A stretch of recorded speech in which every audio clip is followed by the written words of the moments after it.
God, I love this music.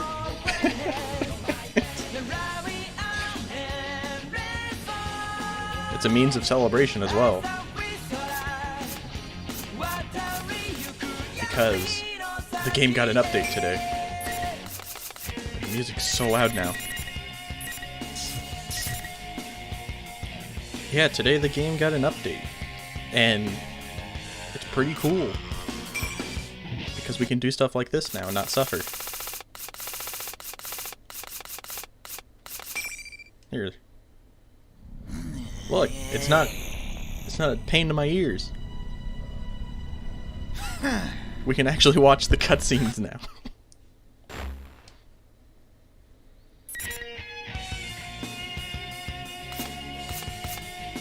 We can watch the cutscenes and not suffer.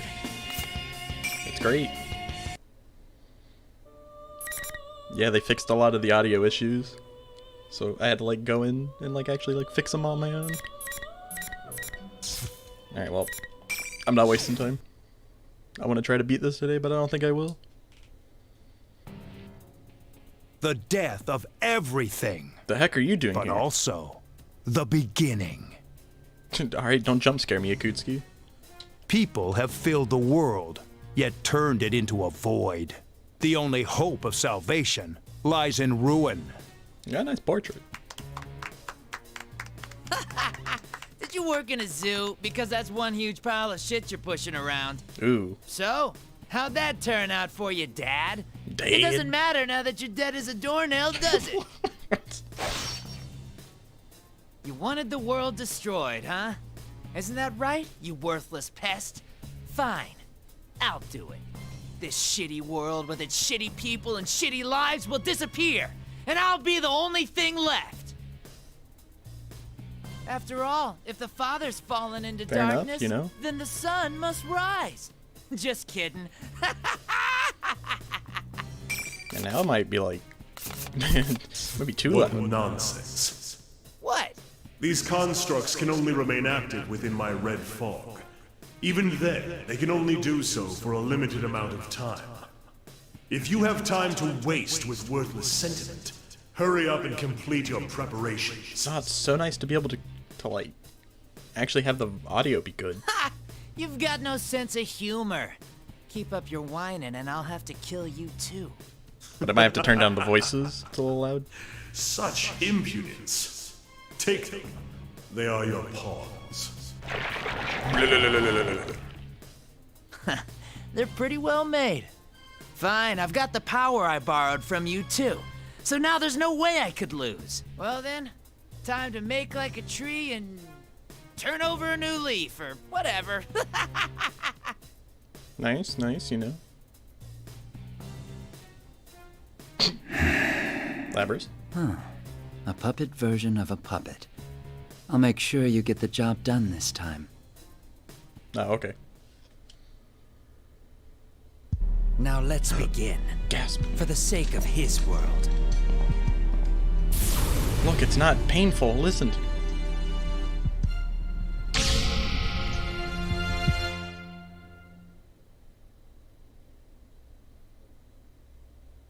Okay, okay. May 5th afternoon. I am at the Shadow Operatives lab. I finished going through Labrys's personality module and control links. Hold on a second. I gotta turn down the voices. So I can't do it in the game. Perfect! Perfect! There we go. That should be fine.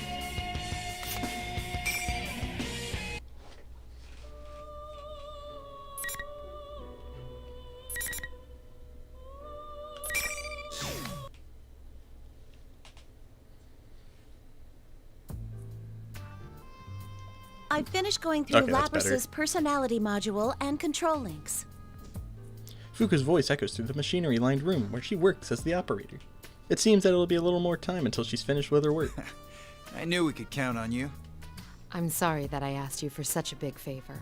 We know you're like, what, trying to be a doctor or something, but you know, fix our computers. Oh no, I couldn't possibly stand by after something so important happened.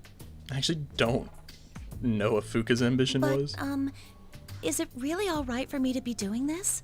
Aren't you all part of some kind of police organization now? There's no need to be concerned.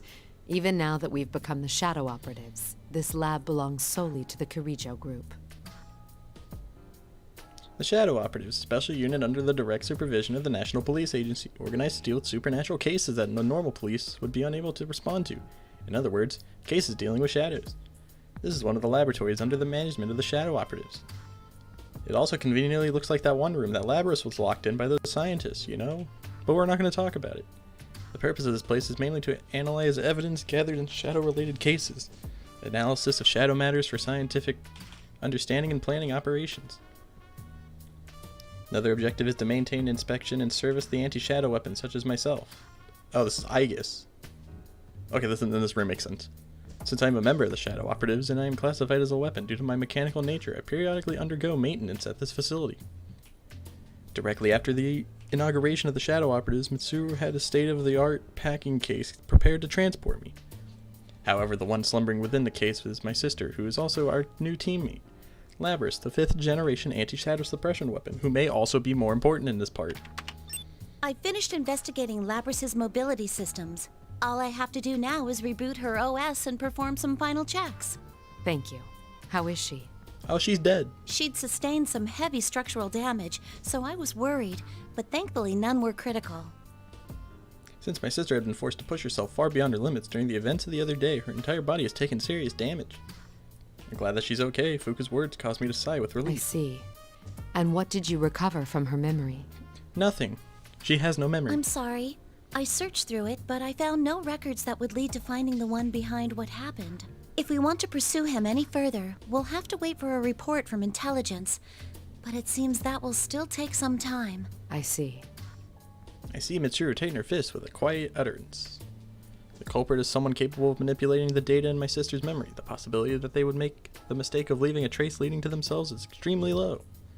Even when one knows the outcome, people often feel indignant when the last bit of hope is crushed. It's understandable our ability to find out who kidnapped my sister has been completely stymied. Stymied. Then we have no clues to go on. Stymied. Don't be so hasty. We might get new leads from intelligence, right? Ever since that attempted airplane hijacking, we've learned that the Public Safety Division has been making some disquieting moves. Well, you see, maybe if we all just go outside, hang ourselves on crosses, you know, Sho might show up. We don't make a move soon. There's no telling what they'll do to take advantage of the situation. We have to find a lead before they do anything. Though Akihiko has known Mitsuru for a long time, Mitsuru's expression remains stiff as he tries to console it. But that's only natural. The Shadow Operatives are still in a delicate position with regards to where they stand in the National Police Organization. As a seemingly suspicious group founded by an outsider and dealing with crimes outside the capabilities of the normal police force, we often are met with cold stares from the people who should be our fellow investigators when we're dispatched on cases. The logic of such actions elude me, but I cannot pretend that they do not exist. I understand how you feel, Mitsuru-san, but we must solve one problem at a time. But if That we is just, why we have gathered here today. if we bide our time around the protagonist, we will find the enemy. You're right. But the protagonist is sorry. dead, I guess. No, the other one. Please work with me here in reviewing what information we already know. Mitsuru implores us for assistance. Our gathering here at the lab today isn't just to hear what the results of Fuka's tests on my sister. We've come to share and review the information we have, to inspect the clues as closely as possible, to get to the culprit as quickly as possible. The person behind this case first stole Labrys, the 5th generation anti-shadow suppression weapon, while she was in transport. I'm glad they have to reiterate every 5 seconds that they're generation anti-shadow weapons. Yes. The hijacking of the airplane you were on was a diversion used to conceal the theft of my sister, after which she was transported to Inaba. Correct. The hijackers were subdued and captured, but we have reason to believe that their minds were under some kind of control. Let us just go through everything that happened in the first half of the game again, for the second time. Those who hijacked the airplane and transported the case had no memories of taking part in the crime. They did not recognize one another, had nothing in common, and were all ordinary citizens with no prior criminal records. They did, however, all claim in their testimonies that they saw red eyes. Though their interrogations are still ongoing, it seems that it won't be long before they are released. There's something I was going to say, but I forgot it. With all these points taken in consideration, it becomes apparent that there is no ordinary crime. The culprit waited until he arrived in Inaba to turn Labris on and fiddle with her memory. And then he threw her into the TV world, right? Where one's heart and memories manifest themselves. As a machine, Labris was able to control these memories in great detail. In other words, the enemy used her in order to set a trap for us. When we entered the television world in pursuit, we defeated her shadow and made indirect contact with the culprit. That person revealed that his goal was to steal our personas by making us fight each other, which would weaken our hearts and turn our personas to shadows. Right, I remember what I was going to say. Yesterday, when I beat the Persona 4 perspective of this story, I got an achievement. The achievement said only like 4.7% of players had beaten that story. So I don't think anyone's playing this game. He would combine them all so we could Or have playing even it for the more story. powerful shadows. Everyone falls silent. The mysterious person's motives was to gather and unify shadows. This is all too similar to something that those of us gathered here will never forget. Shuji Ikutsuki. Ikutsuki. The culprit's speech pattern is consistent with Ikutsuki-san's mannerisms. His inability to use a persona matches him as well. But that's not possible! So maybe that is why they have to reiterate everything that's happened, because no one's actually playing the story. That's right. We've confirmed Ikutsuki's death. You've just confirmed it? He's been dead for like 3 years. Or maybe there's someone out there besides Ikutsuki who still thinks the same way he did. If so, then the world we strive for is still far away. But true, it sounds as if she is in agony. Shuji Ikutsuki. 3 years ago, he became fascinated with the fall and tried to bring about the end of the world using shadows. To Mitsuru, he is also the adversary that robbed her of her precious father. Yamagishi, I mean, he when is. Labris awakens, can you give her a summary of the case from 3 years ago? I'd like her to know what went on while she was sealed. I understand. Can't you just stick that data into her memory? If we did that, it would just become a piece of data to her. She needs to be told about it in order for her mind to understand what happened. She's human through and through, huh? Also, I noticed something when I was checking her memories. The makeup of Labris's memory field is slightly different from Aigus's. I looked in her memory, and there's this chain. It was called the Chain of Memories, belonging to Kingdom Hearts. Do you know what that is, Akihiko? Besides the memory area that she normally accesses, there seems to be a sub-network of some sort. She has 2 memory networks? I think it was probably used to incorporate the feedback from her sibling units, but I still don't know for sure. That's why I believe it's safer to tell her in person. All right, I'll let you tell her however you see fit. We're gonna tell her what sock puppets. Regarding Do a little Ikutsuki, I'm stock puppet pressuring show. staff to hurry and review the information, including the newly discovered quarantine server at Ergo Research. We never Discovered knew about the quarantine. server in question before now, because it had been cut off from the group's network. It most likely has information that normally would have never left Ergo Research, such as data on top-secret experiments. Ikutsuki could be involved in this case. Mitsuru worries and irritation may be because she senses that possibility. We can all understand the pain she must be in. Yeah, because the guy hung you guys on crosses, I think. By the way, what was the logic behind that whole I guess should be midnight the most channel mad. thing? It's still unknown, but we'll have to send people to Inaba again. We're going to hold a meeting at headquarters tomorrow to discuss countermeasures.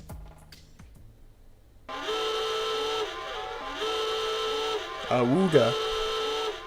Suddenly, okay, I thought the alarm was going to keep going. Suddenly, the alarm that notifies us of an abnormality goes off and reverberates throughout the lab.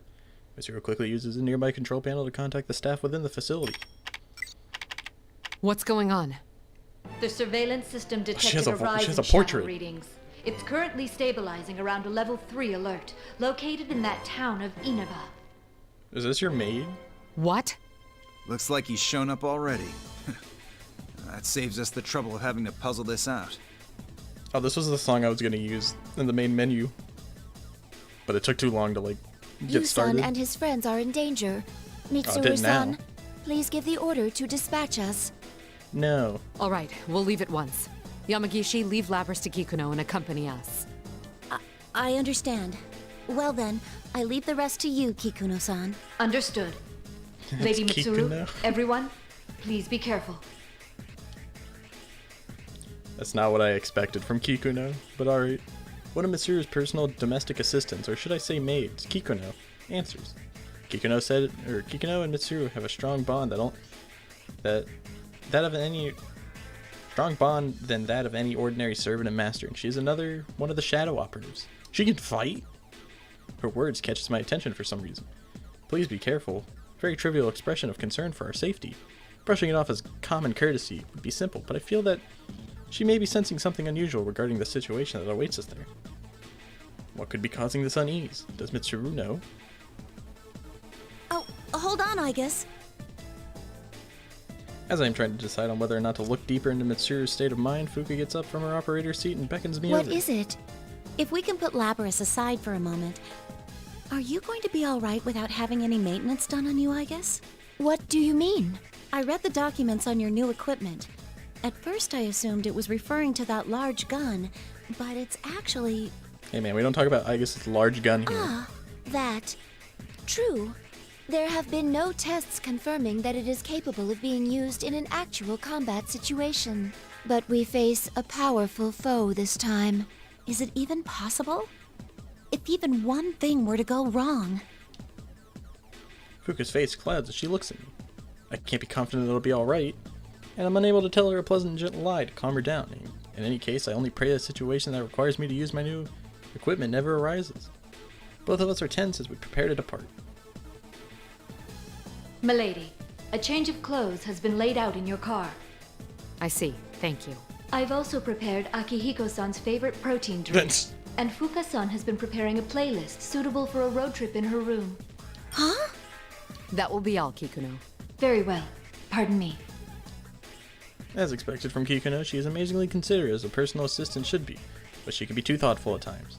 We learned this for ourselves when she came to accept us as people who are precious to Mitsuru. Let's start this over, shall we? Shadow Operatives, let's mobilize! Thanks to Kikuno, the tension in the air subsides a bit, but we cannot allow our attention to wander just now. Upon completing our preparations for departure, we immediately make our way to Inaba. They're our next-door neighbors. Right next to Tokyo. Where the Phantom Thieves are. Why are we taking this car again, Mitsuru? Oh, great. Akihiko grumbles from the backseat of the Shadow Operative's personal limousine. I'm not sure how to put this, but I find that his feelings are just... Don't question it, Akihiko. There was no time to prepare a vehicle with the same equipment. Speaking of appearances, are you gonna wear that again? Sure. There's a chance that we'll have to fight after all. These well, clothes you give me the won't. flexibility I need. Impressive, Akihiko-san. You never change. Still, to think that the culprit would make a move so soon. We've completely lost the initiative.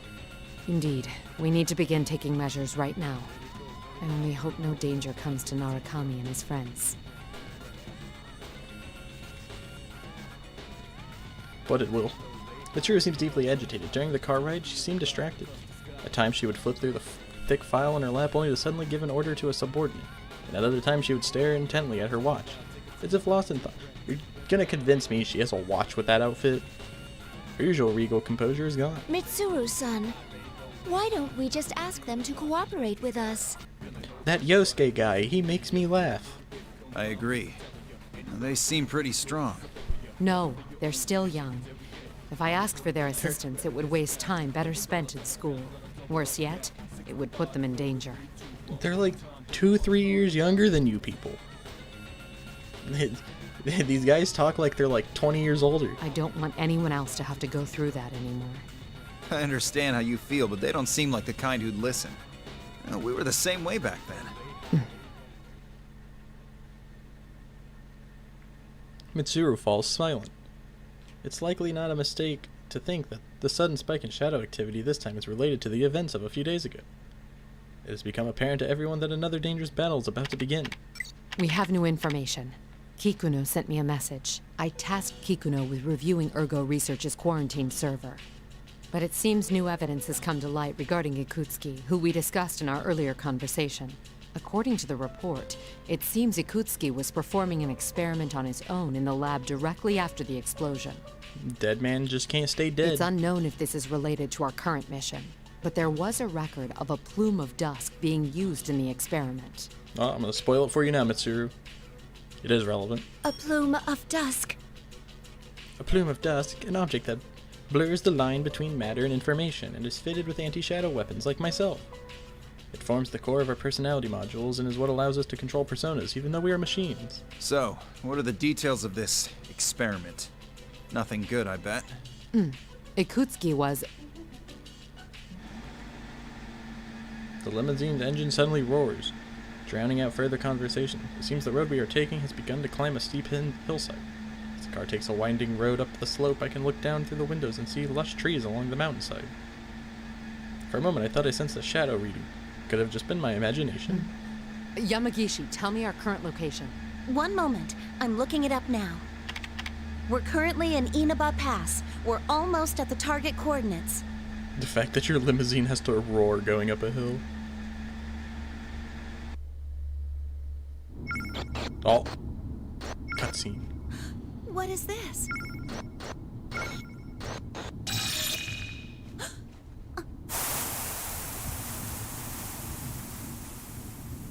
And it's not killing my ears. What's wrong?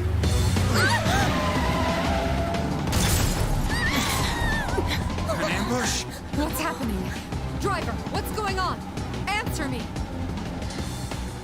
Smile. It's just like during the hijacking. Aegis! On it! A barrier! Are we trapped?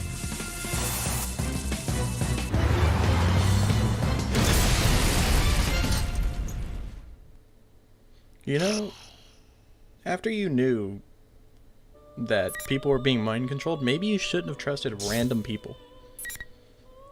Yukari. Ken. But no Jun. I'm gonna turn down the voices a little more.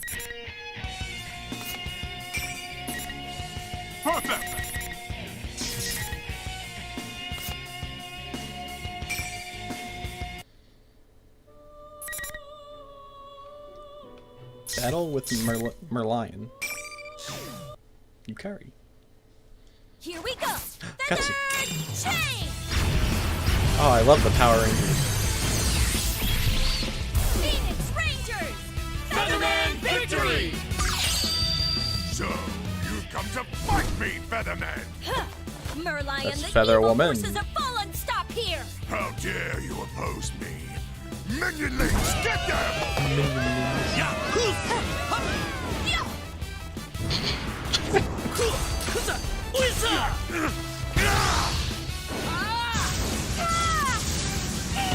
This is pretty hype. No! Merlion, prepare for justice! Don't be so Hit him with the sure. Ginyu poses.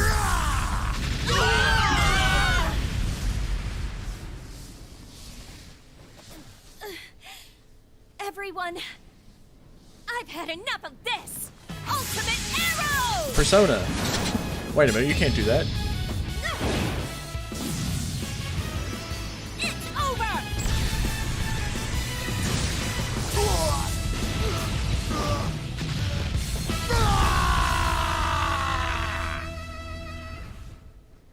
And cut!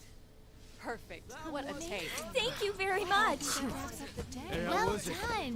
That looked really great. Can somebody get wardrobe, please? No, there was something right. I think that's a wrap. Didn't have the Power Rangers look like that, maybe I would have watched it. Let's take a 10-minute break. When the director calls this out, the tension in the area dies away. I make my way to the simple tent used as our break room and take a sip of my drink. My scenes for today are done. I'm tired. You're on a roll, Featherpink. Huh? Do you think so?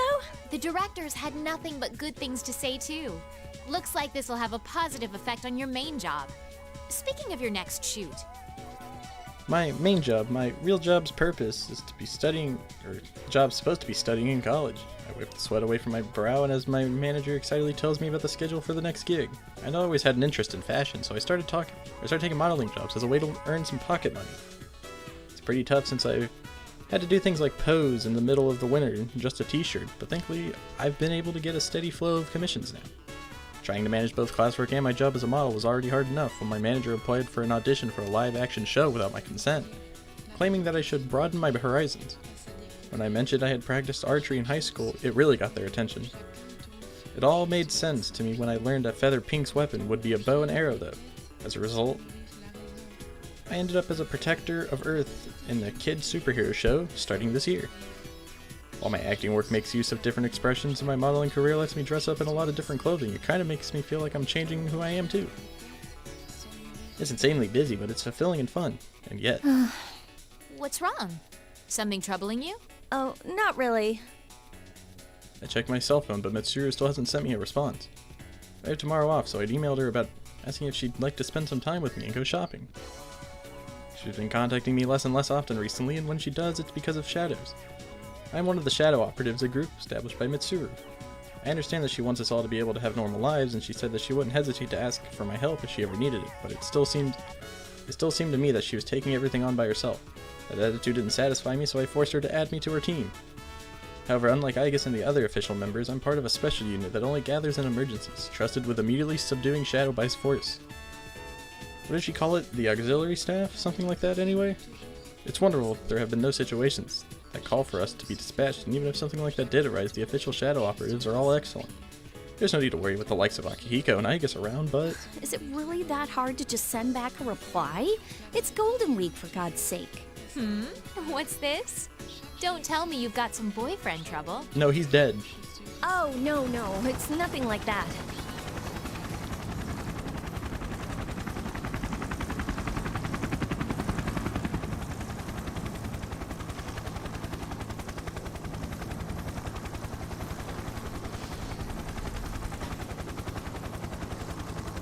We normally talk when we see each other, so I've never doubted my friendship with her. Still, when things remained unsettled, it's unsatisfying.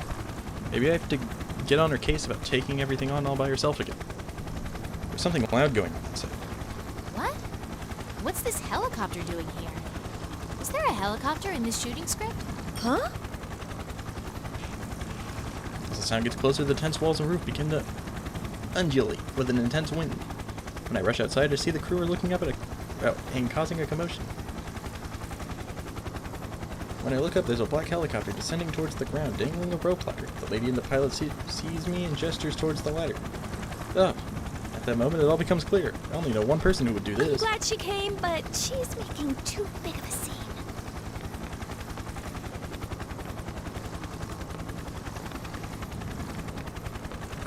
I'm completely stunned by the utter absurdity of the situation, but before I know it, I'm already running towards the ladder.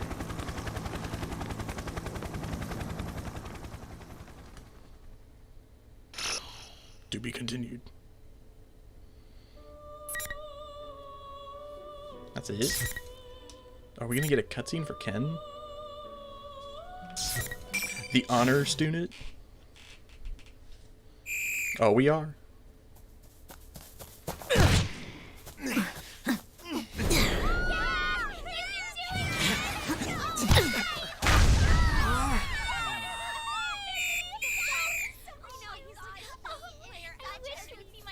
Man, you were amazing. Thanks for cheering for me. You're a real hit with the ladies. Unfortunately. I'm gonna get going for today.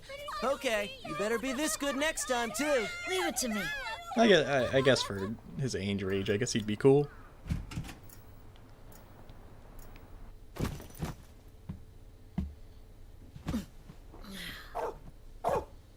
Dog.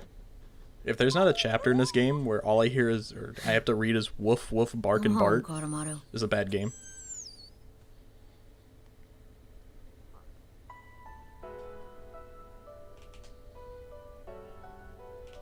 There's some time until dinner, so I decide to leave the dorm again with Coramaru. This Gekkokan dormitory is where we live. It was briefly closed after Mitsuru and the others graduated. All the equipment from a few years ago was removed, of course, but with the increase in students at GeckoCon, they decided to reopen the dorm. I applied for a room as soon as I heard. The reason I did was because of Coramaru. He had been in Aigis' care, but at this dorm he'd been allowed to live with me. Also, to be honest, I felt that living here let me stay close to my companions, who are fighting even now. Back then, everyone took turns walking Coramaru. Now it's my job. The path to the nearby Naganaki Shrine is Koramaru's usual route. Coramaru is quite old for a dog, but as he trots along at his usual pace along our usual path, it makes me think for a moment that all the fighting back then was just a dream. Only when I'm watching Coramaru walk like this can I forget everything and feel at ease.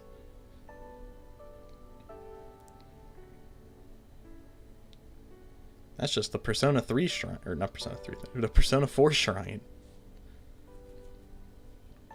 We pass through the gateway at the entrance. I step onto the shrine grounds. Since it's nearly sundown, there's nobody but us in this serene atmosphere. I sit down on a bench inside of myself. Coramaru notices though and immediately rushes over to nuzzle my leg. It's nothing, Coramaru. Even while I'm saying it, I'm sure Coramaru can see through my words. I can't understand him in the way Aigis can, but even I can tell what Coramaru is thinking.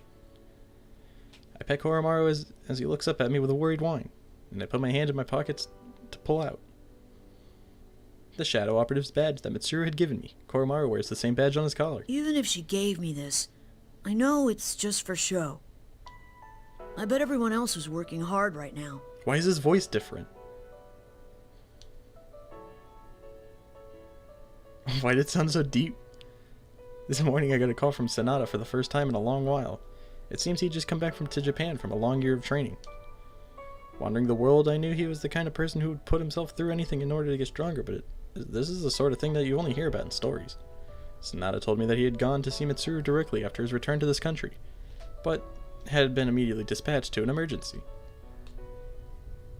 He's currently busy with that, so he just said that he would tell me more about his trip some other time. I know that being a Shadow Operative must be tough, but he seemed so excited when talking to them. So it's like, I get these pent-up feelings inside. I'm a member too, you know. A member, yes, but only as a part of a secondary unit that only gets called out in extreme situations. Being part of a special suppression unit has a cool ring to it that I like, but the official Shadow Operatives are each given a unique number. For example, Aigis is number 5. We don't have that. We're just auxiliary members. I haven't been called to action yet, and I doubt I ever will be until after I graduate high school. After all, I did promise Mitsuru that I would try to live out my childhood as much as I could. I'm just for show too. Dude, if I was a kid and I was a part of the special unit, I'd be like, get me in there. Screw school. I'm here to save the world. And following that promise to try as much as I could, I've been acting like a child on the surface. An average middle school student, studying, helping out with the club activities, and even taking part in the student council. But I haven't officially joined any clubs, and the reason why is because I asked Mitsuru to call me for help if she ever needed it. I know that no organization under the police would be able to command an underage person, let alone someone in middle school. I'm only a Shadow Operative for show, and only a child for show. If this continues, I won't know when I'll be able to go back to who I really am. Making my life my own is actually pretty hard. Sometimes I lose sight of what I'm supposed to be doing. I think back on the word left by the person who saved my life. Oh no. I thought I'd come to understand them at one point, but as time passed, other emotions began to rear their heads. It's completely dark now. We should head back home, Coramaru. I wonder if I will be left behind like this. Would things actually be better if I just forgot about everything? But could I live with myself if I had the power to fight, but did nothing with it? I've been thinking a lot about that. I stand up from the bench and look across the dark, quiet temple grounds. I won't reach an answer just by thinking about it. I know that. But at that moment, Coramaru suddenly barks at me. It's been a while since I heard him bark like this. He's been getting more and more mellow these days. What's that sound? Some rhythmic noise is approaching us from above. The wind becomes stronger and the trees around the temple begin to rustle.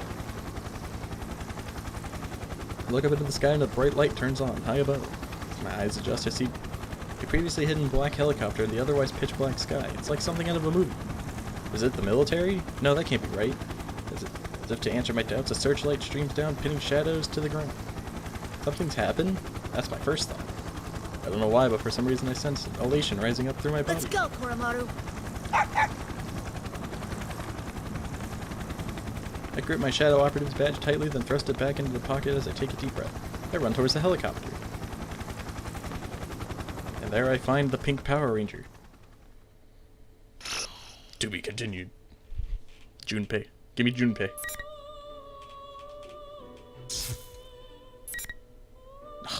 That's worse. Oh no, that's what I want. Junpei's dream.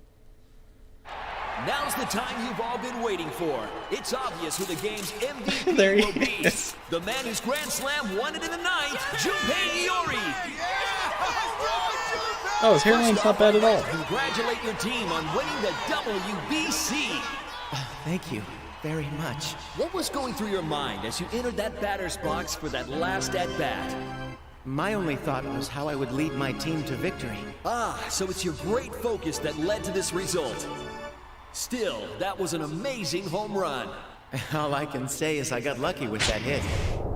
That swing at the critical moment, I got so excited I almost forgot to give the play-by-play. The ball went a lot farther than I thought it would. I'm very pleased with the result. Wow, Good job, idiot. You're so modest. No wonder they call you the ace slugger, Junpei. By the way, is there anyone you'd like to dedicate this victory to? My dead girlfriend.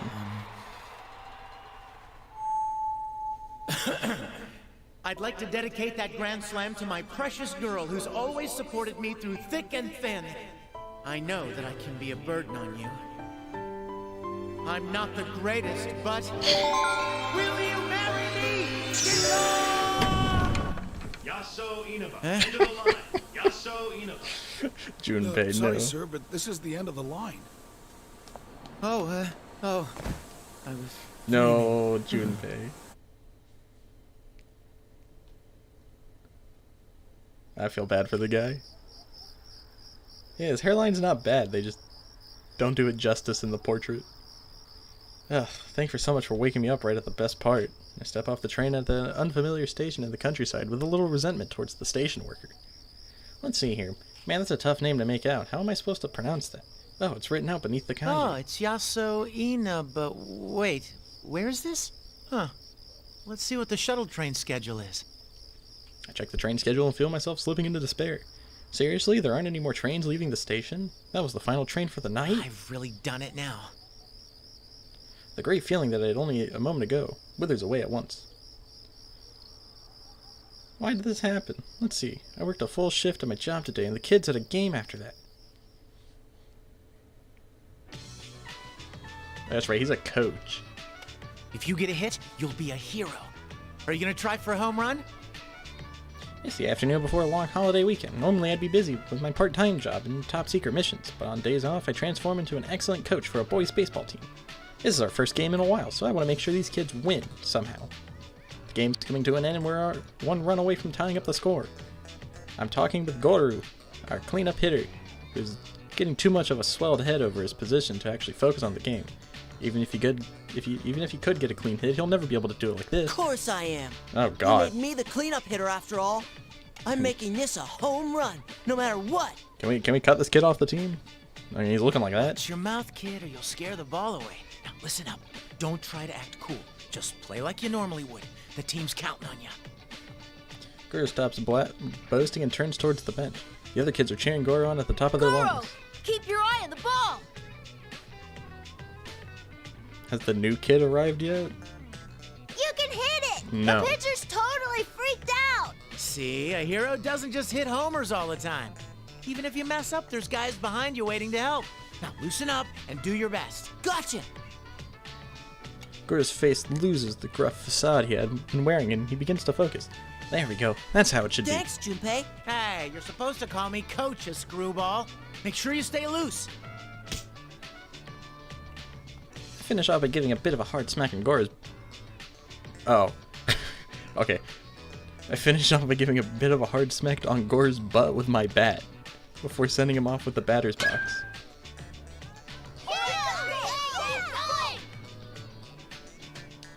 Goro keeps his eyes on the ball and lands a direct hit, sending the ball flying out past the outer fields. Alright, we're tied. Goro's standing on second base with a huge grin waving to us. Thought that was just gonna end with he hit him on the butt. I was like, wait a minute. But we ended up losing in the end, and all the kids cried. I cried too, of course. Oh well, it happens. At least the kids have grown closer as a team, so that's good enough for me. That was so close, guys. You almost won. All right, let's start practicing again tomorrow. But if you lose, you're just a loser, as Adachi would say. Now I want you all to remember this at least. If you all work together, you'll never be beat. Okay, we're done for today. If you all flock like bugs. After the game, I said my final words as their coach. If you all work together, you'll never be beat. And that was that. Man, even I think that's an awesome speech. Oh yeah, thinking back on it, I'm honestly proud I came up with it. I bet the kids are still carrying that moment around in their heads. Yeah, I'm such an awesome coach. It's really worthwhile volunteering for a kids team even after working the night shift. Because I'm still just underage. I'm not an official member of Mitsuru's Shadow Operatives, but you're underaged? But I've been playing a very active part in some of their investigations. I get sent out from time to time to check the scenes of where low-level shadow readings have been detected. Yeah, the missions are pretty plain, but I'm satisfied with them in my own way. And again, when I do get sent out, most of the time it's nothing at all. But just like I told the kids, it's about putting out a consistent effort every day. That goes for anything. It's not like I get these missions every day, so in the meantime I spend a lot of time on my part-time jobs. Even though it's kids baseball, renting fields, and paying for rides to away games getting surprisingly expensive. I gave up on that dream. But I love teaching baseball to kids. It's really fun. It's like I'm finally starting to enjoy my youth after all this time. Yeah. Crap. I'm starting to feel sleepy. All it took was your friends dying, your girlfriend dying, you know? So on and so forth. And that leads to where I am now. Not only did I completely miss my stop, but I can't even get back home. I'm in a tight squeeze here. How did I just fall asleep like that? I can't believe I slept through so many stops either. Seriously. So Junpei showed up here unintentionally. That would make sense. To be continued. No? I decided to leave the station for the time being. There's some basic vending machines outside and nothing else. That's actually kind of impressive. Crap, this is real bad. If something doesn't happen soon, it's like I'm gonna end up sleeping outside. What the heck am I gonna do now? I guess I better call somebody and hope. Go hit up Dojima. He'll help you. I pull out my phone to call up anyone I can think of, so I get a ride out here. But surprise, it's not on. I pray that the battery didn't die while I was on the train and hold the power button and it turns on. No, the battery's in the red. I might not be able to make a call. Things never turn out well when they're this bad, but suddenly my ringtone echoes out in this empty place. Oh. Hello? Finally! Hey, Junpei, what were you doing? I've been calling you this whole time. It's Yucatan. How long has she been trying to call me? Maybe she got dumped by her boyfriend and needs a shoulder to cry on or something. Wait, does she even have a boyfriend? She sounds really mad for some reason. But meh. She's almost like this after all. Or she's always like this after all. The most important thing right now is charging this phone. Oh, hey, Yucatan. Can we not talk about that now? My battery's about to die. Hey, what's that noise in the background? It's super loud. I can't hear you. Your phone's about to die? What's wrong with you? Mitsuru-senpai, Akihiko, Fuka, and Aigis have gone missing. We're in a helicopter to find them. They're missing? A helicopter? We've looked in tons of places for them, but we can't find them. Anyway, where are you right now, Junpei? Hold on a second. This doesn't make any sense at all. Mitsuru and the others went missing, and now Yucatan is in a helicopter trying to find them? This is too much information all at once. I turn around to check the name of the station again. Somewhere called Yasoina something? I fell asleep on the train and missed my stop, and now I'm stuck out in the boonies. You're at Yaso Inaba Station? Why? He just told you. Why is she so surprised? I don't even know why I'm here. Okay, fine. It's because I slept through my stop. Yucatan, the battery's going. Fine, just wait there. We'll come get you. I'm with Kenkun and Koro-chan, and we've got Labrys here too. She's Aigis' sister. Huh? What was that? Lahu? Well, whatever. I'll just find a convenience store and... The phone died. I considered what I should do now, but then again, I'm worried about Mitsuru too. I'll just have to buy a cheap charger at the gas station or something and call Yucatan back. distance, maybe out of the boonies, but there's gotta be a convenience store open around here. I start walking along the road in search of an open store. After walking for some time, I finally see a familiar lighted sign out in the distance. The Mayo Mart. Nice, just what I wanted. I'm starving too, so maybe I should get myself something to eat. Finally, with some relief over finding a store, my step grows lighter. That's when the lights ahead suddenly go out. Don't tell me they're closed. What kind of convenience store isn't open 24/7 these days? Ah, finally, my savior. Oh, they're closed. No, that's not right. It's just the convenience store. All the streetlights and lights in the houses have all gone out as well. And somehow the people that I saw inside of the store have all vanished too. Even more strange, it didn't get pitch black out. Everything's illuminated in a hazy red light. Is this fog? What the hell? There's something familiar about the sight of this town suddenly falling silent. It's not quite right to call it nostalgic, but it's just like the crazy thing that should have stopped 3 years ago. The dark hour. Talk about deja vu. The first time I experienced the dark hour back then, I was in a convenience store. Akihiko rescued me at the time. Oh, there you are, Junpei! The voice from behind me makes me turn around and I see a girl dressed all in pink. Is that Yucatan? What's gotten into her? She's dressed rather odd, but there's no mistaking her voice. Yucatan stops a short distance away from me and glares. She looks mad. Is it because I left the station after she told me to wait there? Even then, she seems way too angry. Hey, Yucatan! I'm making an effort at least, so... I'm doing my best. But hey, Mitsuru-senpai's gone missing? What's going on? She's really mad. Steady, Junpei. Okay, when you're pitching to the real hard case, you need to throw outside the strike zone, just to test the waters. Throw them off their game and see how they react, right? Yeah, I'm a genius. So, you look great, huh? Is that your, feather pink outfit? Are you doing an autograph tour out here? Come meet the Feathermen. Tried throwing my best curveball. Well, she still looks just as mad. Oh, crap. You never shut up, do you? You're nothing but a minor character. A mook, a minion, a loser. A mook? Just die and let the world have your body back? That might be one of the hardest things anyone's ever said in this game. Hey, what? Aren't you being crueler than usual? Ugh! It's time for your punishment! Bring on the ring! How does Minazuki even... No, I'm not gonna question it. Yucatan suddenly raises one hand as she delivers that cheesy line. With that, 4 red pillars fall from the sky and stab into the ground around us, forming a fighting ring. Sounds like something Blue would say. I don't know what's going on, but this suddenly feels really dangerous. I place my bag on the ground and then pull out my favorite bat and take a cautious stance.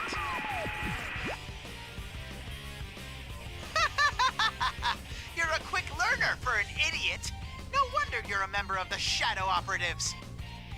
Look around in search of the source of that voice and see a television dangling from a telephone pole with a... What is that? Round body, a doofy hat, a cape, and a cane. Is this some local station cartoon mascot that I don't know about? Saying something about it, General Teddy. What? That's his name? Why would a TV be hanging from a pole like that? Who the hell are you? I don't know what's going on, so you better explain yourself. If this is some prank show, it's not funny. Also, doesn't Yukari fight her shadow? Why is Junpei fighting him? You really are a yappy idiot. Now let's begin Operation World Destruction.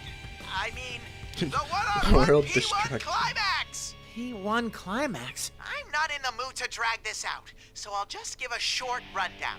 The rules are simple. Yeah, we don't care. You We mean know the I rules. have to fight Yucatan?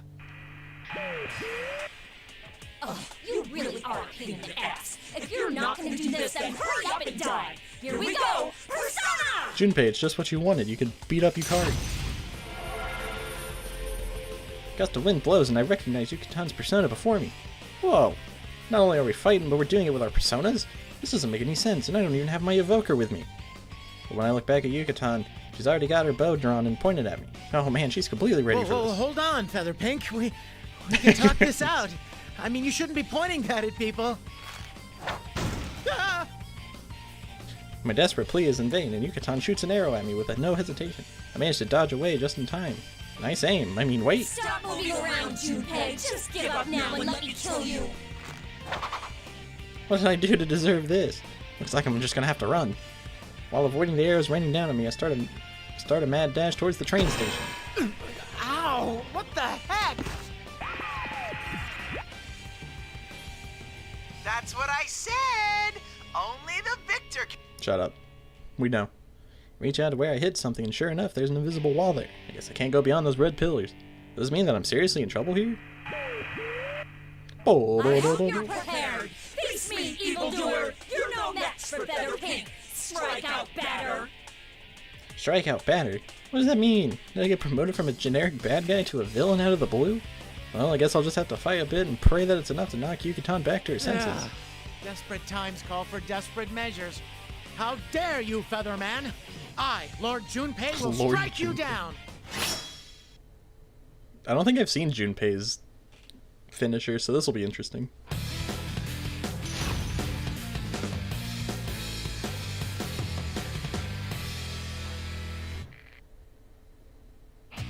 Final. Fight! Will it all be over in moments? GG easy. Oh, we're going to the space. Oh, I have seen this. It's a galactic home run. Perfect swing!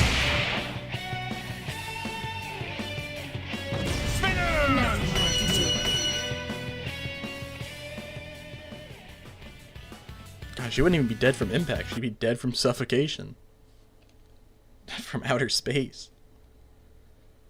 The Mook wins! Keep that up and keep winning! Who are you calling a mook? Wait, Yucatan!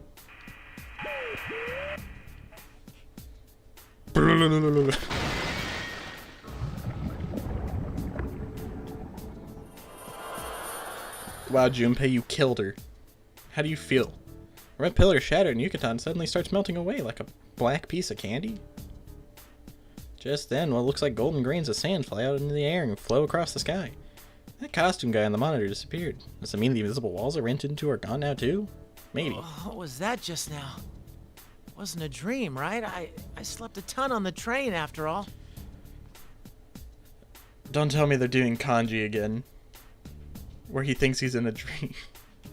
And I pinch myself and look around. Now, the lights are still out in the city, and there's no one around. Could this really be the dark hour? The way the Yucatan disappeared seems familiar too. Was that a shadow? And was that a fake Yucatan? The convenience store's lights went out right around midnight.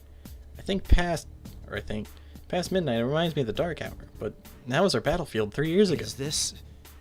Did the dark hour come back? No, this is the light hour. The red hour. The stroke of midnight, the world seemingly stops in time, and the world becomes a place where only Persona users, people like us, can move around. During that time, people disappear and shadows show up instead. Normal people don't even notice that this time exists. At the very least, the situation sure looks a lot like the dark hour. But wait a sec. The kink hour. How'd I use my persona without an evoker? That's a different time. Those with potential like us are able to summon personas by resolving ourselves to death. But in order to acquire the trigger for such resolve, we usually use these things called evokers, that are shaped like guns. But during that fight, I was able to summon my persona, Trismegistus, just by thinking about it in my head. This feels like it's more dangerous than the Dark Hour. If that's the case, then could the disappearance of Mitsuru and the rest be related to this phenomenon? Is that General Teddy guy behind this? We'd better step barefully. Junpei, no. Don't you start. That costume dude told me to keep winning, but I don't know anything about this town. Well, just stand around here isn't gonna get me any good, or do me any good, so I guess I should head back to the station for now. That's where the real Yucatan told me to wait. Let's see here. Which way was it? No, we like Junpei, or at least I do, even though he's got giraffe neck. Start walking back the way I came, but something obviously wrong. I mean, I don't think it took me this long to get from the station to the store, and it might just be because of the fog, but the street poles and streetlights look distorted. Maze that changes every time you look at it. That in itself reminds me of the past. Is that Rize? Was that a girl who needs help?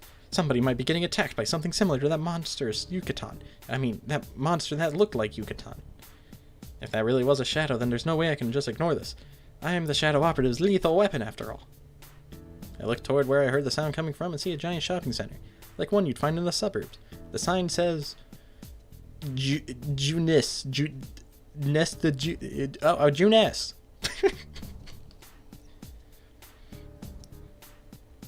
Oh, hey, I know that store.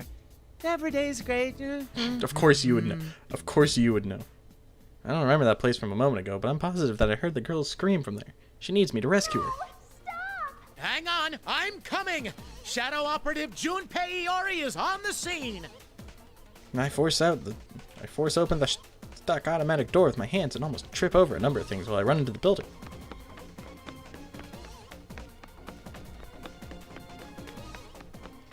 To be continued. No! This is one of the ones I cared about. Junpei needs more screen time. And not who I'm about to play. Oh, this was actually kind of long. Who's ready for Labyrus? Labyrus's dream. We getting a cutscene? Nope, Labyrus isn't even cool enough for a cutscene. Where am I? Blue skies and azure ocean spread out before my eyes. A gentle breeze brushes my cheek as I stand on a blindingly glistening beach. The sun is shining from high above. The sound of the waves is calming. What am I doing here? Wasn't I going through maintenance at Mitsuru-san's place? No. I retraced my memories with a hint of bewilderment. Because I had been severely damaged in the recent battles, I was to undergo full repairs at the laboratory in the Shadow Operatives facility. I was placed into a protective case, and Fuka explained that was going to happen while Iga stood nearby. Oh, this must be a dream then. I vaguely remember this sensation. It's similar to something I've experienced a number of times before. Fuka said that she would shut down my consciousness during maintenance, thus I shouldn't be able to dream. Is this a random phenomenon occurring during my reboot process? I'm dressed like this again. I'm wearing the uniform from Yasogami High. My arms are human arms. Since what's in one's heart can be reflected in dreams, this might be one of my desires. Still, I know it's nothing but an illusion. I understand, and I won't deny it any longer. This isn't really an appearance that I wanted to recall so soon after what happened yesterday. But it seems the me deep inside my heart won't let me be that way. Still, as I gazed at the scenery, I eventually stopped caring. Take a step towards the pier that juts out from the beach, then turn my attention to my internal GPS. Guess there's no use doing something like that in a dream. But Labyrus, this isn't a dream. This is reality. I don't need my GPS to know what this place is. It's where I hit a certain wish in my heart some time ago. It's so beautiful. If this really is a dream, maybe I can keep going. It just walks into the water and drowns. Just while I think about that, the pier under my feet crumbles and disappears without a sound. Just like that, the azure water swallows me. Cue the Kingdom Hearts 1 opening. The sun's light becomes dim, but I feel no anxiety. A mysterious sensation envelops me, as if everyone is near me, and I'm connected with everyone. Eventually, when the feeling of floating becomes stronger and I lose all sense of up and down, the sea changes into a field of countless lights in the darkness. What are you doing here? Where could this be? It seems I have an odd guest. Oh? I hate this game. This doesn't make any sense. You're that misrepresent. No. Press stand? Ah, yes, Miss President. We met the other day. I turned toward the voice and seeing a familiar woman in a blue dress, Elizabeth. She gave me a word of caution during yesterday's battle when I had been turning my eyes away from my true self. This is an unexpected reunion with a person who appeared before me like a storm and left with the same amount of force. Oh, hi. Thanks a bunch for back then. I didn't get to thank you properly at the time.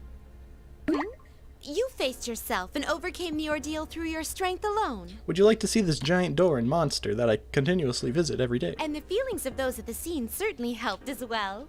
Still, my assistance was merely the cake under the ice. Man, I can't believe this is what's underwater.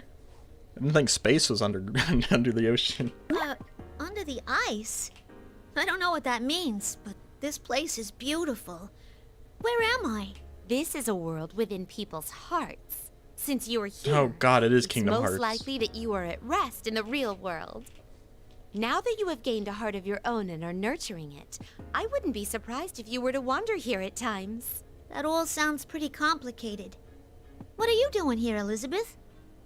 To put it as Frank would, it is a secret. But if there was something I could say about it, I am yearning for an unseen power. She really just said to put it as Frank would. Instead of to put it Frank. Huh? You want power too? Even though you're insanely strong already? Oh, all this talk of power has reminded me of something. It seems you have obtained a new power through that battle earlier. I do not mean to be rude, but my adorable personality cannot restrain my infinite curiosity for such things. Would you show it to me? Huh? Wait. Hey, hold on now. Are you saying you want to fight me right this minute? My, how could I have forgotten? A boisterous brawl in this place would certainly not be POV elegant. Frank. I'm not talking about where we are. Worry not. I will prepare a worthy stage at once. Wait, you'll what?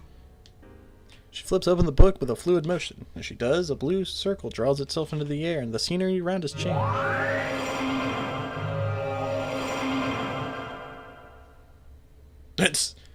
This will probably be to your liking. The tranquil ocean-like area changes into a familiar place. This is the announcement room at the school that I had created. Beyond the glass is the red-stained room hang the corpses of my sisters. The red-stained room hang the corpses of my sisters I had destroyed with my own hands. Whoever did the translation, I need to have a word with them. I feel a lump in my throat as the memories come back to me. I look down and see that my body has returned to its cold, white, metallic one. This is my true form. Are you a bit shaken? My apologies, but it seems we're being pressed for time. Before I can sort out my memories, or my emotions, the aura I feel from Elizabeth begins to intensify. She's coming. Without further ado, here I come. Your fate is in the cards.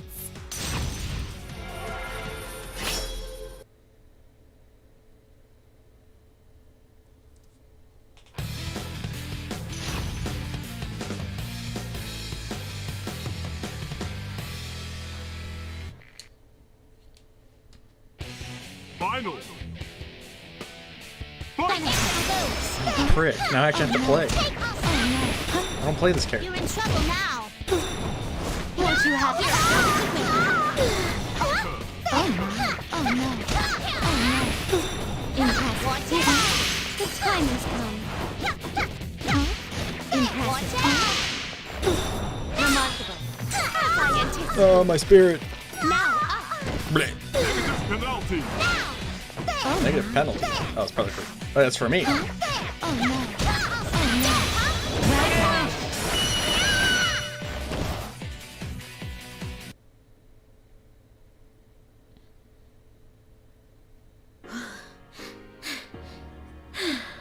well done.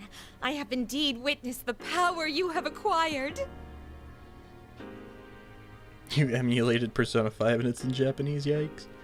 While I was preoccupied with fighting Elizabeth, I remembered something. This is the place where I faced myself and gained something precious and irreplaceable. You, Mitsuru, and all the others, imagining their faces caused a mysterious strength to well up within me. Have I gotten stronger? Elizabeth smiled. She calmly returned to the conversation we had been having. Whether you can accomplish your wish and your heartfelt promise is up to you. If you can't do it, no one else will be able to do it for you. But from a different perspective, that means that anything is possible depending on you. Don't you think it could be perceived that way? If I do it. That is correct. Though, it would be most important to prioritize overcoming the ordeal that is coming your way. Huh? What ordeal? Isn't this just a dream? The ordeal that has made itself known quite close by. I bid you good luck. Wait, hold on! What's this ordeal you're talking about? What do you mean? It'd be funny if one day just Igor rolls up and just slaps Elizabeth. It's like, what are you doing?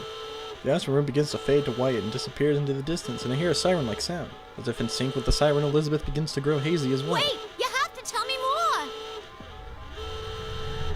Sorry, that's not in the cards. My own voice is lost in the warning sound that crashes over me like waves. I just need to talk to her. Just a little more. Auga. Auga. A moment after everything goes white, the laboratory appears in my vision. An ear-piercing wailing sound fills the air. This is the real world. Good. You're finally up and running. Seriously, the heck are you doing here? with machines. I look towards his voice and see an unfamiliar man in a black pinstripe suit. The man looks frustrated as he fumbles with his case, disconnecting the wires leading from my terminals to my body. So how about it? Can you move? Who are you? I'm Kurosawa, a police detective. Oh, do you know what a police detective is? Kurosawa, I have no memory of this man, but for some reason I recognize his name. This must be information that was inserted into my knowledge database. Beginning personal scan, matching iris and voice print. Identified Detective Kurosawa. Oh, are you with Mitsuru-san and them? Something like that. As far as I can find in the database, he seems to be a person who can be trusted. He has a long history of private and public interactions with Mitsuru and the other Shadow I'll make Operatives. this quick. There's an emergency. The car that that Mitsuru Kurijo was in has gone missing. It crashed. Mitsuru-san? What do you mean? An emergency? She's missing? Only after hearing this do I pause to re-examine my surroundings. That siren must have been in response to the ongoing events. I'm unable to get a grasp of the situation, only become more confused. We'll talk later. We need to get to the roof. As he speaks, Detective Kurosawa tosses me a small bundle. Put some clothes on, you filthy heathen. I open it to find the Yasugami High uniform I had been wearing in my dream. Does he want me to wear this? Though I'm still perplexed, I put on the uniform Detective Kurosawa gave me and follow him as he runs to the stairway. What's the point of wearing that? I see that his gun is drawn as we bound up the stairs, desperately asking questions boiling in my mind. Kurosawa-san, are Mitsuru-san and the others okay? Who took them? Go quietly. We've got to hurry here. We were being pursued, too. I'm taken aback for a moment. The Shadow Operatives may be part of the National Police Agency, but their existence has been kept hidden from the civilian population. This lab's very existence should be hidden from ordinary people, and yet it has been attacked. Enemies? Hey, I could... Don't. The ones coming after us are human. On top of that, they're from public safety. I like how this is supposed to show that they're running up the stairs. So all they did was put the portraits and just jiggle the background. This only confuses me even more. What's going on here? The public safety group are at the very top of the National Police Agency Security Bureau. They should be on our side. Why would they be coming after us? I bite my lip in fear. I thought that I'd finally met people who understood me and that I finally had a place where I belong. Yet now I've been awakened. I'm being pursued by armed people once more. People who are supposed to be on our side at that. Painful memories of Yakushima return to my mind as I shake my head trying to clear these thoughts, but it's not that easy. At that moment, Detective Kurosawa speaks up as if he can see through my emotions. I know it has to be tough, but bear with it. That's how you live, by fighting. His words snap me out of reverie. That's right. This world isn't always filled with things like this. There are people who understand me and accept me. And they're all staying right by my side. Had I not made my own decision to protect these people. Thanks, Kurosawa-san. Say, want to take a shortcut to the roof? No, I don't think I will. With that, I pick up Kurosawa and run ahead, and I'm going to do everything I can. Hey, what are you... I jump and ignite the boosters on my back, then kick off the wall. It's a bit of a rough move, but I have determined that it's our best interest to proceed as quickly as possible in this situation. Here we go! Whoa! We shoot up the staircase to the next landing, where I kick the wall again to send us flying up the staircase in the opposite direction. So she's just like wall jumping to the extreme. I repeat this a number of times, rocketing up the extremely long staircase and allowing us to reach the door to the rooftop in less than a minute. You've got some nerve.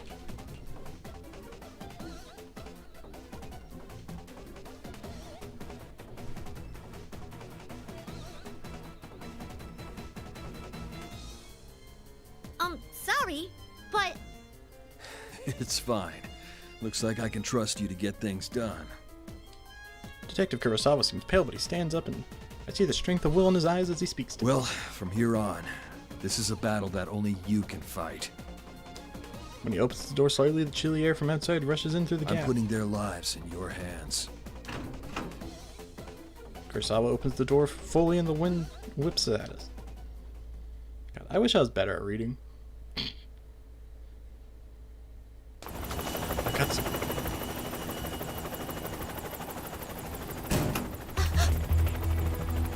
Stop right there, criminal scum. Go on. Go now!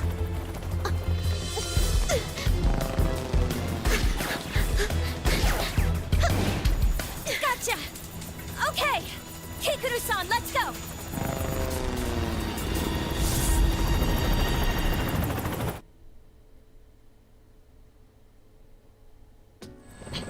It's supposed to be a facility hidden away Looks from like we managed the to public. get away. Meanwhile, it's in the middle of a city. We got out in time. It's nice to meet you, Labras. I'm Yukari Takiba. Oh, yes. I'm Kanemata. Wow, so it's true that you're like Aigis-san. Bart. Oh, and this is Coramaru. This is a dog. Huh? A dog? He's not just a pet. Koramaru might not look like it, but he can fight as well. He can shoot himself. It's crazy. Beginning personal scans. Everyone on this helicopter seems to be a member of the Shadow Operatives. According to the new data I was giving during my repairs, they are all Mitsuru's friends since high school. These people are all comrades who have fought alongside Mitsuru and each other. Takeba-san? You're dressed in a kinda interesting way. Huh? Oh, this? Yeah, I got picked up suddenly from my job and I didn't have any time to change. I bet I'm never gonna hear the end of this. Also, you can just call me Yukari. I hope we get along, Labras. But to think that organization would come after us now at such an important time. If Kurosawa-san hadn't gotten that tip, we'd be doomed. Hey, right. What's going on with those guys? Who are they again? Public safety? Oh, that's right. You don't know. Well, let's give you a brief rundown. Ken politely explained the situation. Some people in the public safety department don't think well of the Shadow Operatives. Mitsuru and the others went missing. Public safety took advantage of the confusion and attempted to take control over the Shadow Operatives' headquarters. They had been trying to remove Mitsuru from her position and showed up at the lab in an attempt to confiscate me for evidence. To move this quickly after she disappeared, though, public safety must have some way of knowing what's going on within the Shadow Operatives. They say Mitsuru-san set everything up. She would never. I can't understand it either. All this about honor and adult circumstances is foolish. Yeah, why would they want the robot when we have a dog who can summon a persona? Yeah, but there are some people in public safety who don't agree with that. Or else Kurosawa-san wouldn't have gotten that anonymous tip. Oh, that reminds me. I wonder if Kurosawa-san's okay. No, they shot him. Coramaru says that he's alright. Huh? We're gonna trust the You dog? understand dogs too, Yukari-san? Well, no, but I've known Coramaru for a while, and that just seems like what he's saying. I'm sure Kurosawa-san will be just fine. We must believe in the words of the dog. Kuramaru's white fur reminds me of something. Snowy, my friend who I met on that southern island. I can tell from Yukari's words that all the other people here in this helicopter know each other very well. So where are we going now anyway? We're gonna go look for Mitsuru-san and them, right? Right. It looks like there was an increased shadow reading someplace called Inaba, and they were headed there. We'll go that way for now. I hear it's a part of the boonies, and well, you know, I don't do well with the boonies. Inaba.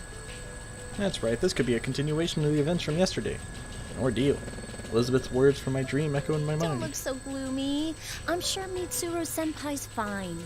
She's got Akihiko-senpai, Fuka, and even Aigis with her after all. The dog is not technically playable in this. When you play as Ken, you essentially get to play as the dog as well. They're like a duo character. But in Persona 3, you can use him as a literal party member, like on his own. So you could have like the protagonist, Junpei, dog. Oh, right. You're Aigis' sister, aren't you? Yeah, that's right. I was made just before her, though. You seem so stiff. You don't need to be so polite with us. I heard that you were an earlier model than Aigis-san, but you don't seem less advanced at all. You seem perfectly normal. Do you fight with that axe you're carrying? Could I touch it? No. No touching. The two of them are interacting with me quite normally, even though they know I'm a machine. Even though they must know that what happened in Inaba and about my past. Can we not have the helicopter noise in my ears? That acceptance makes me happy. Coramaru is gazing intently at me too. Yukari-san, have you been able to make contact with Iori-san? A voice from the cockpit interrupts us. Kikuno, Mitsuru's maid, is in the pilot seat. She seems demure, but if she can pilot a helicopter like this, her skills seem to know no limits. But I've been told that Kikuno isn't a Persona user. Isn't it dangerous for her to come with us in a situation like this? I completely forgot. Hold on a sec. We gotta hit up Junpei. Yukari pulls out her cell phone. It seems they are trying to meet with Junpei Iori, another part-time Shadow Operative and also a fellow comrade since high school. While Yukari is on the phone, I decide to ask Kikuno about the doubts I have. Saikawa-san, you're not a Persona user, are you? Please call me Kikuno. And no, I only have the potential towards the Dark Hour. Oh, I didn't know you had that.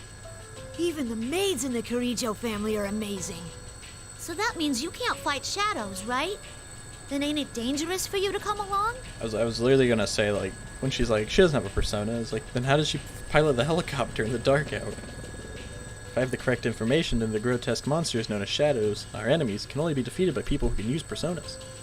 In other words, since Kikuno is an ordinary human, she can never defeat a shadow, even if she was the most proficient warrior in the world.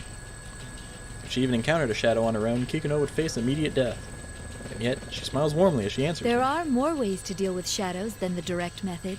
We've never met in person, but I was involved in the operation to rescue you last time. We all do whatever we can to the best of our abilities to fulfill the roles we've been given. That is what it means to fight. Wow, she's a true professional. Dang, Ken, better step up your game. To be honest, I don't understand. True, Kikuno is helping us by piloting the helicopter for us. But if that's all it took, then someone could easily program me with the ability to fly the helicopter, and there would be no need for Kikuno to be exposed to danger or having to join the operation. I'd see. I can't think of any other words to say as I look away from her. I end up meeting Ken's eyes, and I feel a little awkward. It's no use, he's not picking up. This is so important. Why now? Kari puts down her phone and turns to us again. Everyone's attention returns to getting up to the speed of the current situation. Oh well. We'll just have to begin our search on our own. You know, Kikuno-san, I'm surprised you knew where we were without having to contact us at all. Oh, well, you see, we put trackers in your brains. I traced the GPS signals from your cell phones. Close enough. We're still partners with the police force, so it's no problem to do that in an emergency. Then again, we've just seen how even that doesn't always help. You mean about Junpei-san? It's like he's going out of his way to inconvenience us. Yukari sighs with an exasperated expression, as I reflect that this Junpei appears to be something of an odd person. Kikuno taps her arm set, as if remembering something. Oh dear, I almost forgot. Labra-san, please review these documents until we arrive at our destination. Confidential. With that, Kikuno hands me a folder. Fuka-san asked me to tell you about this, but under the circumstances, would you please look through the material on your own? As I flip through the documents into the thick file, I notice that certain names appear, again and again. Mitsuru, Akihiko, the names of everyone here. What is this? It's a summary of the activities that took place 3 years ago. 3 years ago? Can I not get an image of the protagonist? I see. Whoever's behind what's going on is definitely connected to those events. 3 years ago refers to the incident leading to Mitsuru and the rest meeting one another. I haven't had the chance to go over it in detail, but supposedly it's the case that became the impetus for Mitsuru to establish the Shadow Operatives, and the bonds that they formed among each other, they were nurtured through the battles they took part in back then. Such deep connections look radiant to my eyes. I decide that it's important that I learn more about what happened then, as important as learning more about who or whatever's behind the events going on now. If I just wanted information on it, I could easily just transfer that data directly into my memory. By actively reading it like this, I was able to understand what happened. Her thoughtfulness of treating me like some person or treating me the same as a person makes me happy. Kikuno glances at me once more and nods slightly, as if in my approval, or in approval. I think it looks good on you. A proper appearance is important when going out on a grand stage. Does she mean the uniform I'm wearing? Oh, I get it. She must have been the one who prepared the Yasugami uniform Kurosawa gave. Her sudden compliment is a little embarrassing, but I can't help but smile.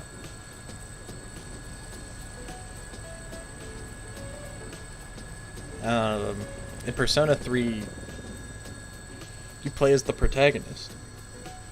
You play as the blue-haired guy, but in Persona PSP, there's a unique thing where you can choose between the male protagonist or a female protagonist. This uniform to me is proof of my connection with you and his friends. Kikuno reacts with a small smile and produces some other. Yukari-san, Ken-san, I have acquired evokers and suitable weapons for you. The evoker. Wow, thank you! This would be the best for me. Ken takes a spear from Kikuno and sits back with satisfied expression. The spear is longer than Ken is tall, but he seems confident. Wouldn't such a weapon be too unwieldy for him to handle? Kikuno-san, what is this? It's the feather pink bow. Kikuno hands Yukari what appears to be a large pink bow that perfectly matches the suit she's wearing. Upon seeing it, Yukari looks baffled. It's the ultimate arrow! It's so pink. I acquired reference material from the publisher and had it made. Don't worry, it's more functional than the prop on your show. I'm pretty sure that makes it the best bow ever created, but... In actual combat, I thought that using a form factor you're comfortable with would be best. Oh, I wasn't expecting you to have a logical explanation like that. Was my arrangement unnecessary? Yeah, it was unnecessary. No, it's fine. I like it. Can I see it for a moment? Of course you would like it, Ken. Featherman enthusiast. As Ken reaches towards the bow with interest, I sense the helicopter tilts slightly to the We're side. circling around. Please hang on to something. The helicopter leans more sharply at Kikuno, speaks. It seems that we need to take on more fuel before we reach Inaba. I reflect on Elizabeth's words as I look down to view the spreading out below us. It reminds me of that mysterious sea-like place.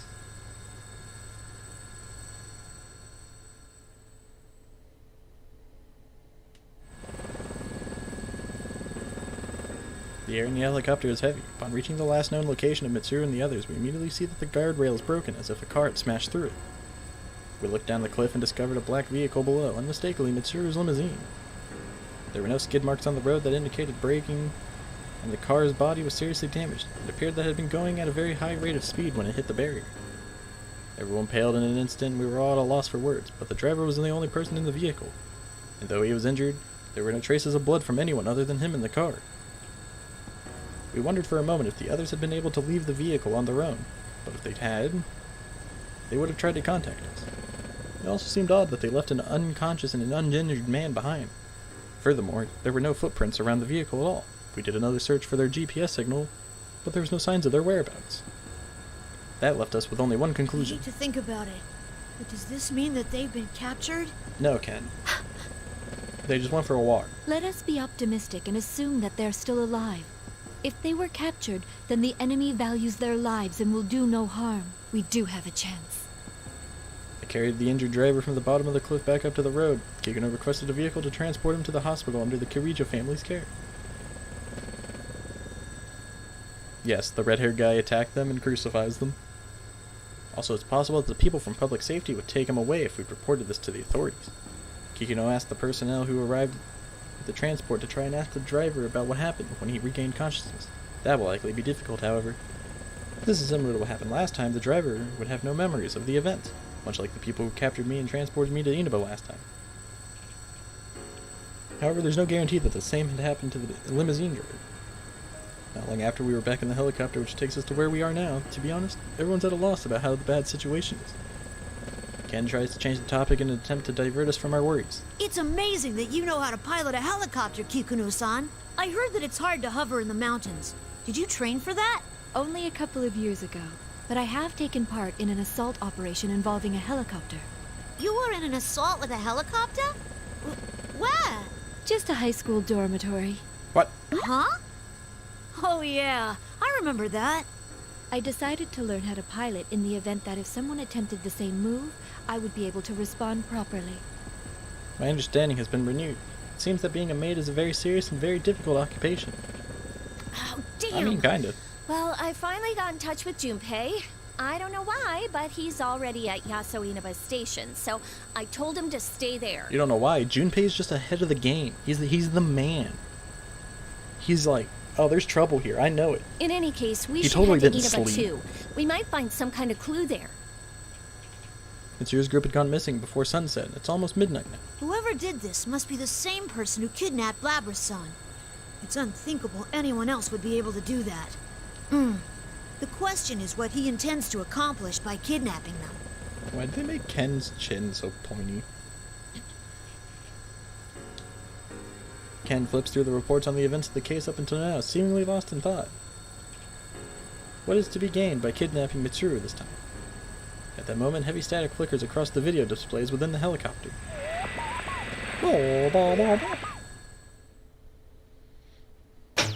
The strong win. Oh, it's so satisfying to know that the cutscenes aren't gonna blast my ears anymore. Witness the hottest battles in all history. The goddess of victory is waiting to descend upon the ring. P-1 fans, are you ready? Are you I'll just let it play, just because it's quiet. Time to let loose an all-out war! The contestants in the previous P-1 Grand Prix have returned for another tournament, right on the heels of the last one. These warriors will create another legend here at the world-shattering P-1 Ring!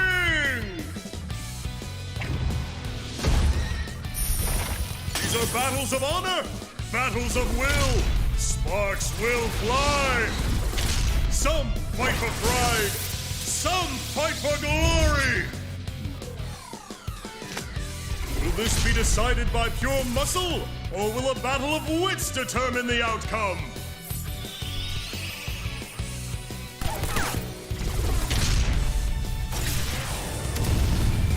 Things are heating up! Teddy, no. They killed him. Who will win the title of champion? Who will be crowned with the winner's wreath? Whose tale of glory will resound for generations? All that remains are the dreams of the warriors. As the Grand Prix plunges into its final chapter, the P-1 Climax is... barely getting started!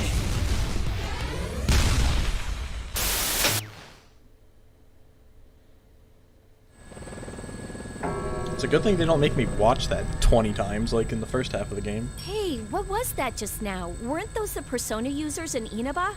It showed Mitsuru-senpai and the others, too. I read the case records.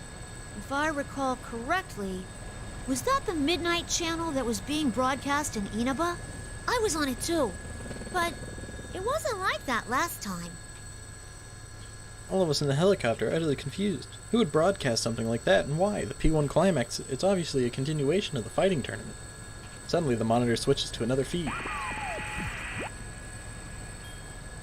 Yoo-hoo! Have you been well, Lockjaw?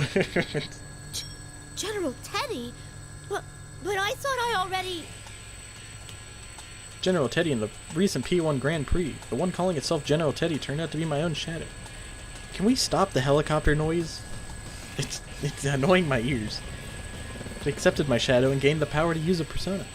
But if he's on the screen again, then General Teddy ignores my confusion and continues. There's no way I'd go away so easily.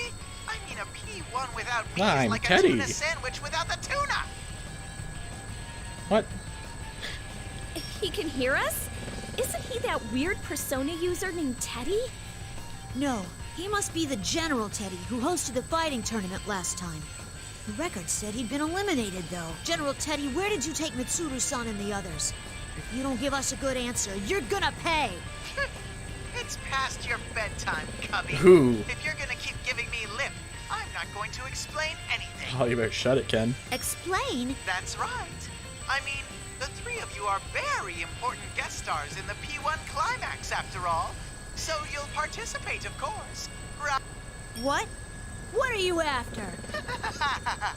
If you value the lives of the hostages, you yapping pup, you don't have any choice but That's to the dog. participate. Huh? The P-1 Climax. It's the end of the world. One-on-one death match that's worthy of the name Climax. And best of all, if you don't win the one-on-one tournament to the finish within the hour, the world will end. No punches pulled this time! That sounds like a win-win to me. I'll make myself clear so that no one misunderstands. This will not be taking place within the TV world. It will, in fact, take place in the reality which you occupy. Enjoy it while you can. Alrighty then. Time to show off how that special stage is going. The video feed switches to something else. Gasp. Whatever could it be? No, our friends. They're being crucified. They've died. They're going to die for our sins.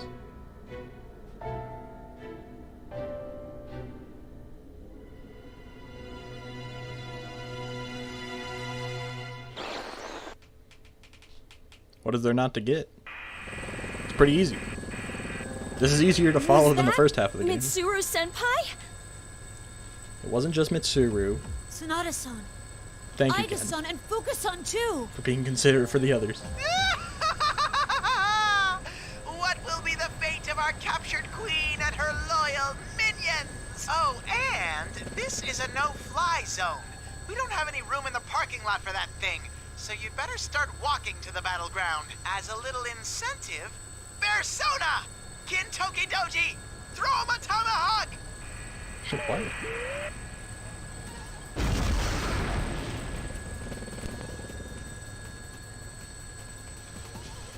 Well, the Shadow Teddy's back because he's just a literal shadow now. He's not a person's shadow like last time.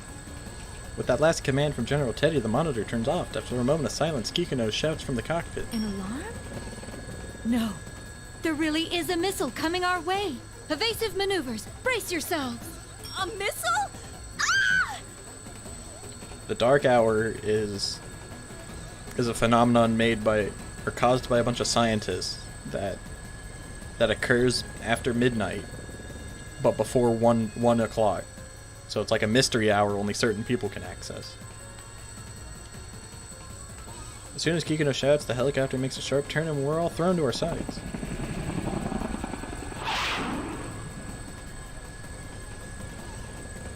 There's a deafening roar and the helicopter shakes madly, but recovers. Are we hit? It barely missed, but there's a good chance that it will still detonate. It exploded! Wait, it's a firework? At the moment after the explosion, General Teddy's face was drawn in the night sky with a colorful spark. It even managed to capture his image, taunting us with his tongue sticking out. He obviously missed on purpose. It was most likely fired from the direction of Inaba.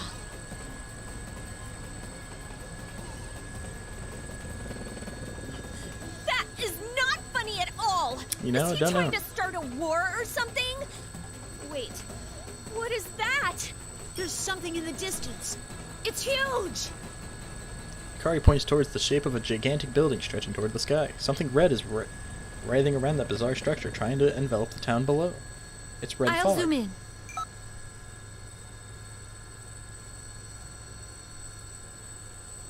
Kikuno adjusts the monitor that had just been displaying General Teddy's laughing face to show us the enormous structure up ahead. I notice Yukari and Ken both tense up when they catch sight of it. No way. This is just like... Tartarus. Searching data for Tartarus. Results found. A labyrinth that can only appear during the dark hour, and a breeding ground for shadows. It is also the place where a powerful being was going to descend upon the world to bring about destruction. The documents in my hand have a page dedicated to it as well. What I read there confounds me. 3 years ago when Mitsuru and her companions were in high school, something happened there. All I can gather is that they fought desperately in a tower called Tartarus that resembles the one outside. The red fog grows thicker, the building that Ken and Yukari referred to as Tartarus begins to disappear from our view. I'm sorry to do this, but I have to withdraw before we're shot down. But we've come so far! If they fire another one at us, I won't be able to dodge again. Even if it's only a firework, a direct hit can still bring us down. Hold on, Kikuno-san. Can you drop low enough somewhere so we can get out? There's no way. If we land, we'll be sitting ducks. Sitting ducks? No, once we're out, you get out of here. You don't need to land. What are you saying? Please, do it! Don't worry. Remember, General Teddy asked us to come on foot. We'll manage somehow. Understood.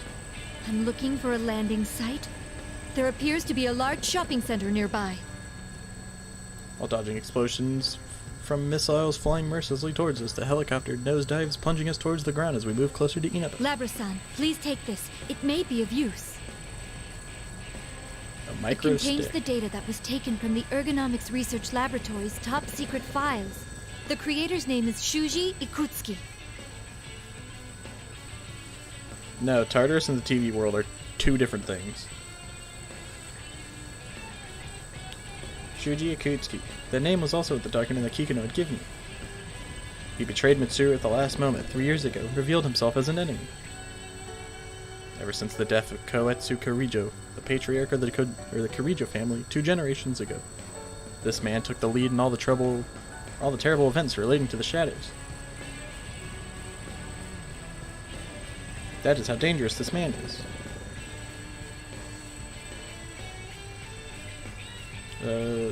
but the documents also say that Ikutsuki took his own life. The file name was Project Puppet Master. I'm not entirely sure if that's a code or a description of the project. Puppet Master? Could that be something to do with me and Aigis? I was only able to decrypt a portion of it, but it seems to be data on an experiment involving a plume of dusk.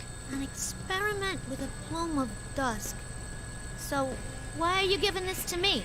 It may assist you in determining the enemy's identity. Well, because it's technology, and well, you're walking technology. You know, it was only a no-brainer. Actually, I found traces of an unauthorized attempt to access this file from outside of the Ergo Research Network.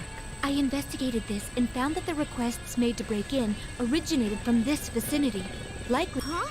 The helicopter So scene's still someone going. in Nineveh knew about that research before all this started and was looking for it? Kikuno nods silently. All the files on the quarantine server to go after. If this one was specifically targeted, then the hacker must at least have known of its presence here. Cyber attack wasn't done by some ordinary hacker who broke into the server and was looking around out of curiosity, which means that the hacker's probably either the culprit himself or someone connected to them. The firewall prevented the intruder from everything with accessing Labrys the file, drags. but the attempted hacker didn't even try to cover their tracks. What? Who would do this? The hacker didn't even attempt to cover their access to the server? Could that mean that they wanted someone to know about the existence of this file, even if they failed to access it? That doesn't make much sense. Putting aside whatever doubts we have, Kikuno It continues was only on. in fragments, but the name Sho Minazuki appears many times in those files. He left his signature. He said, "I'm the culprit, come find me, you idiots." Who is he? Sho Minazuki. I don't know that name. Could that person be the culprit? At the very least, there's no mistake that this person is deeply related I'll to this contact case. you once we crack the encryption, but in case it becomes difficult to transfer the data to you, I'll give you a copy. Then I'll download that data into myself and take a look at the parts that you've managed to decrypt. That would be for the best. Gotcha. We haven't even landed yet. Kikuno hands me a memory card. I insert it into my memory slot and save the data into my internal memory. Just Kikuno says most of his experiment records. One file remains that cannot be read. Project Puppet Master. What's in that file? And we're still We'll be over going. at Junes Shopping Center in a moment. Everyone, prepare to disembark. Hold on, over there. Isn't there someone on the rooftop? It's now a toe. We all peer into the distance beyond the haze of the red fog as Inaba's largest shopping center. My search reveals that the place belongs to the chain named Junes. A blurry figure can vaguely be seen on the roof. You? For a moment I think of someone I know well, but the height of the physique and the shape of the roof doesn't resemble anyone I know. Ken raises a pair of binoculars and attempts to make out the figure's face. Ikutsuki? That's impossible! Huh? What's wrong? It's Ikutsuki. Excuse me? Huh? No way! Shuji Ikutsuki. The name leaves me at a loss for words. Perhaps he's mistaken. I open the door to the helicopter and a strong gust of wind blows in. I ignore the wind and lean out with a better look at the person on the roof.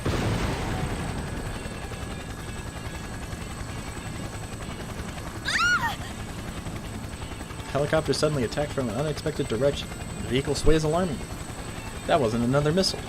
When I look again, I see another shape standing near the figure on the rooftop. I knew We're it. under attack by a persona! That doesn't make sense. According to the record, Shuji Ikutsuki was never able to use a persona. Is that man on the roof truly this Ikutsuki person? The enemy's preparing for another attack. Incoming! Before I can raise an objective, Yukari fixes her eyes on the enemy and draws her evoker. As expected from someone who had been in an actual combat for a while, for a whole year, she's quick to react. Little persona! Yukari's fingers flexes around the trigger of her evoker, but in an instant, before she pulls it,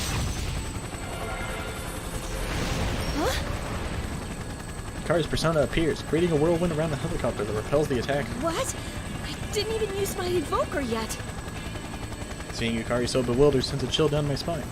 Being able to summon a persona without a necessary tool to aid in summoning, Mitsuru and Akihiko reported a similar unpleasant experience when inside the TV. But this isn't inside the TV world, and outlandish and threatening as the situation is, there is no doubt that we're in the real world. General Teddy's words come back to me. Oh my god, we're still going? Make myself clear so that no one misunderstands. I was having fun till now. Taking place within the TV world. It will, in fact, take place in the reality which you occupy. Enjoy it while you can. Don't tell me, this fog that's enveloping the town is the same fog on the other side? This is no fun. What? Who's talking now? What was that? A voice suddenly reaches my ears. Who was it? I look around in bewilderment. Did anyone actually talk? Am I hearing anything? Ken's shouts snaps me out of my thoughts. Yukari-san, he's winding up for another one! We're getting off, Coramaru!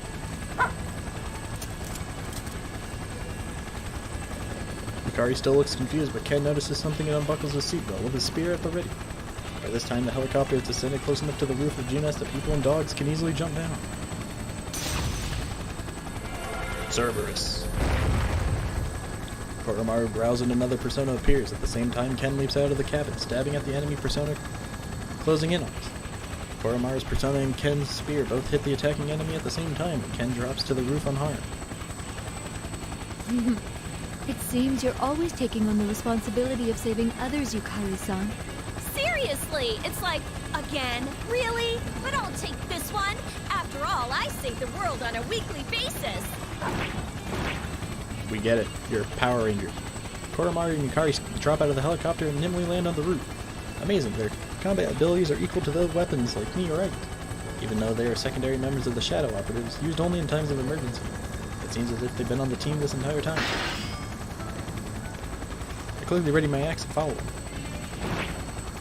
Yukari-san, everyone, please, save Lady Mitsuru.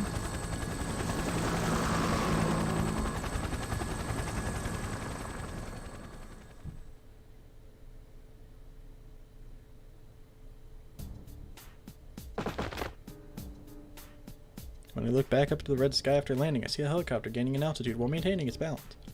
Thanks to Kikuno's desperate resolve and her piloting skills, we managed to safely reach Inaba.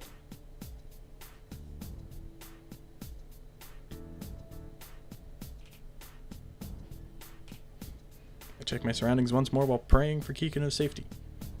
This is the Inaba branch of Junes, the department store chain. We're at a food court on its rooftop. Normally there'd be plenty of people here, but given the current situation, it's obviously deserted. Where did he go?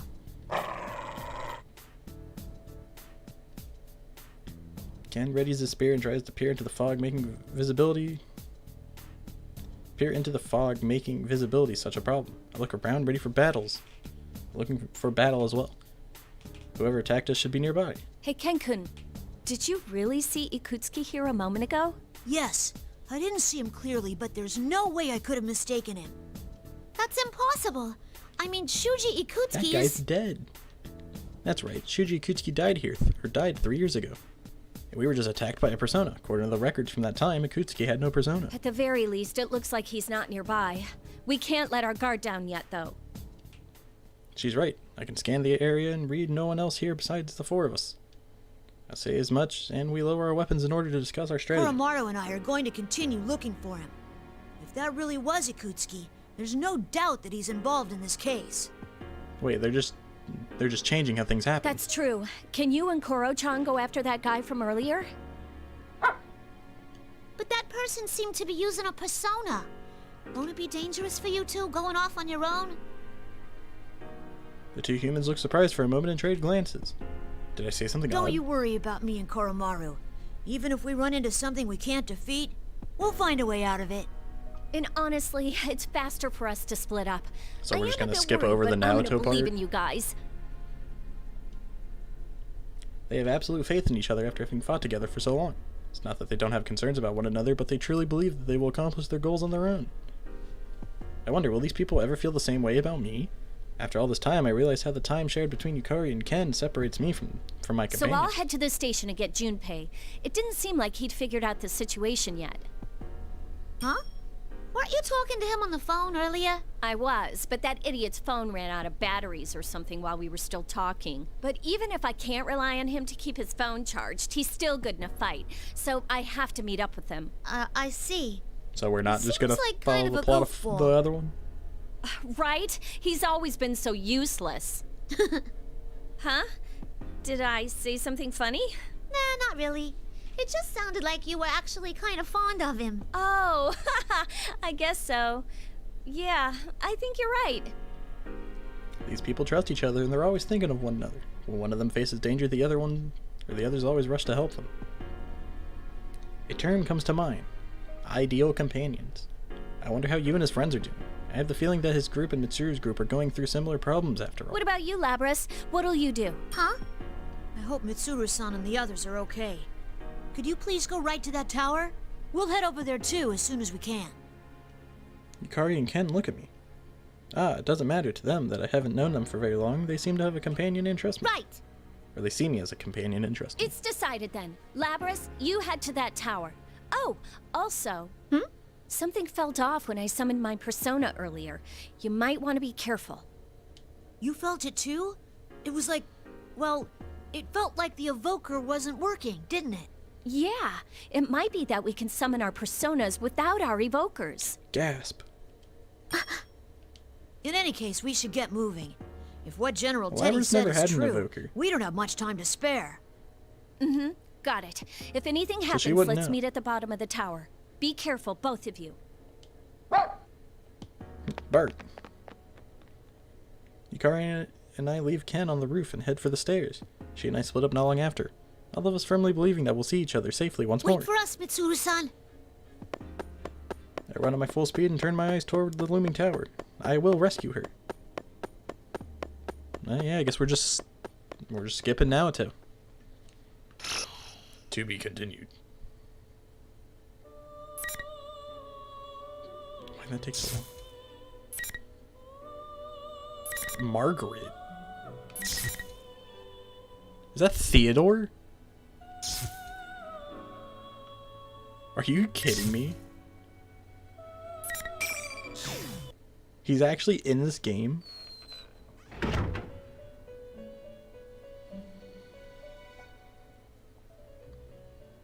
There appears to be quite a commotion. Sister, I've been wondering since yesterday, but what is going on in the outside world? Why? Why is he here? Why is Theodore here? You don't exist in this world. I believe you could say that those kids' ordeal is still continuing. Also, why are you in the elevator? An ordeal, you say? Yes. In other words, mankind's potential is being tested. Potential? Sister, where might Elizabeth be right now?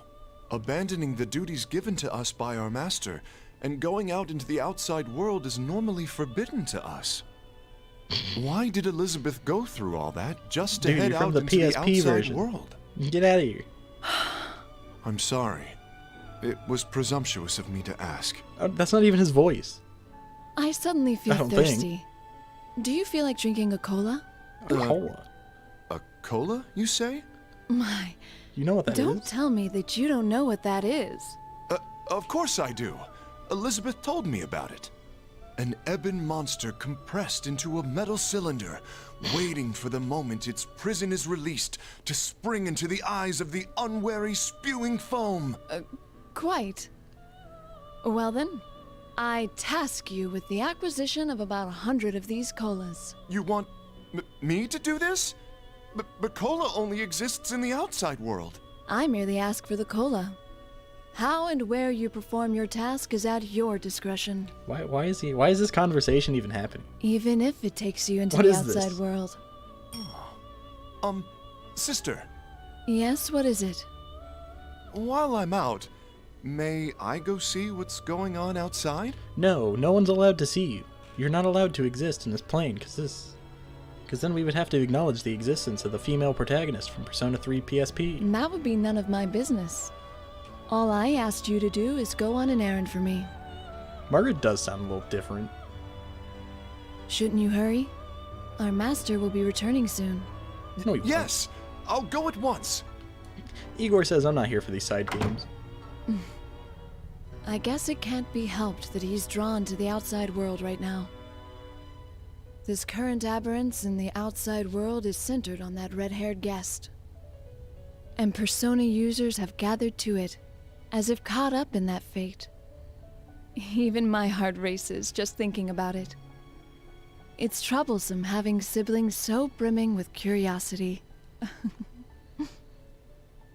You say they don't want to confirm a gender for the Persona 3 protagonist, but there is literally an image of him in the Elizabeth little story. What was the point of that? All they did was talk about cola.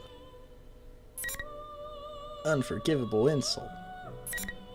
Oh, I was hoping I'd be the dog. And Junpei Iori. Hold on a second. I'm gonna go take a look at this. Gallery mode.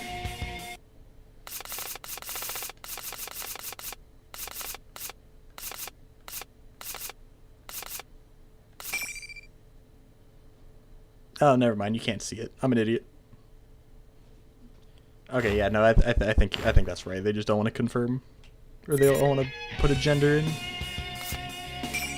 Okay, for some reason I thought it was a lot more like discernible.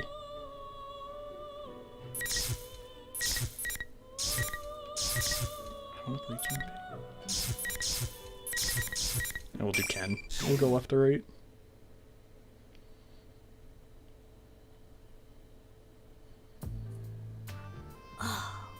Another dead end. I say for the umpteenth time that day. Of course, Ken would be the guy to use umpteenth. And Coramaru and I trade glances. While searching for that mysterious figure that appeared to look so much like Akutsuki, we ended up on the Samigawa floodplain that flows through Inaba. We went down the stairway in Junes without incident, but from there, the town... Oh, where was I? The town was shrouded in a red mist. Every path twisted like a maze, turning us away from the directions we wanted to go. Having gone for so long without finding any meaningful information, I was starting to worry a little. In any case, this entire situation... A town filled with red fog at the strokes of midnight turning into another world. The appearance of another tower that looks just like Tartarus. Careful, Coramaru. At this rate, I wouldn't be surprised if we ran into shadows. Coramaru seems to not. Still, this really is the Dark Hour. It never truly ended. While I had been living my life in peace like a child, the world was still in danger. And I was left out in the cold. Why didn't anyone tell me anything? Why didn't anyone know? I'm definitely strong enough to fight beside everyone else. Oh, God. Being removed from the unit just because of my age isn't fair. Who's there? I shout out at the fog, and the dark shape nonchalantly walks out of the mist towards us. Coramaru begins to growl. You're irritated about it. Okay, so I have a feeling this isn't gonna turn out like the Persona 4 side. Just over the fact that they skipped over Naoto. Is that me? Is that me? Is that me stronger than me? The shape turns out to be two figures, me and Coramaru. It looks like looking into a mirror. What's the meaning of this? Even if you try to deceive us with those appearances, it's no use. I feel a wave of malevolence from the shadow that took my form. I ready my spear and take a fighting stance. I'm not deceived. This is definitely an enemy. Being a child only on No, the it's surface. your twin brother. Peaceful only on the surface. Friends only on the surface. Aren't such things only nuisances? Shut up! I know how you feel because I'm you. Or to be more precise, I'm a perfect copy based on everything there is to you. That's why I can tell what you're thinking, what dissatisfies you, and how much you desire to fight. So what? What does what I'm thinking have anything to do with you? I can't help but raise my voice at what the other me says. It's as if he can see right into my heart and say exactly what hurts me the most. I can feel my hands trembling in agitation. I have to calm down. That thing isn't me. It does involve me. I mean, you want to fight, don't you? Then we have the same objective. What? Persona. I hate his persona. His persona looks stupid. Crap! Coramaru's sharp barking brings me to my senses. The enemy appears to have summoned a persona, one exactly like mine. Kalanemi. It attacks, striking directly at me. It's too close. I can't Go, dodge. kid! Kanji.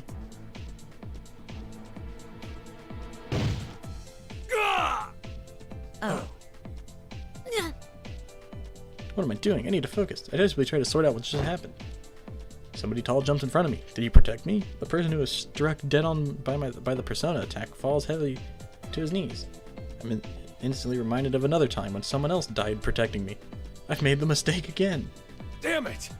Hey kid, what are you walking your dog around here for? And such a goddamn adorable dog, too. Huh? That wasn't what I meant to say! Hurry up and find somewhere safe! Things are dangerous here right now.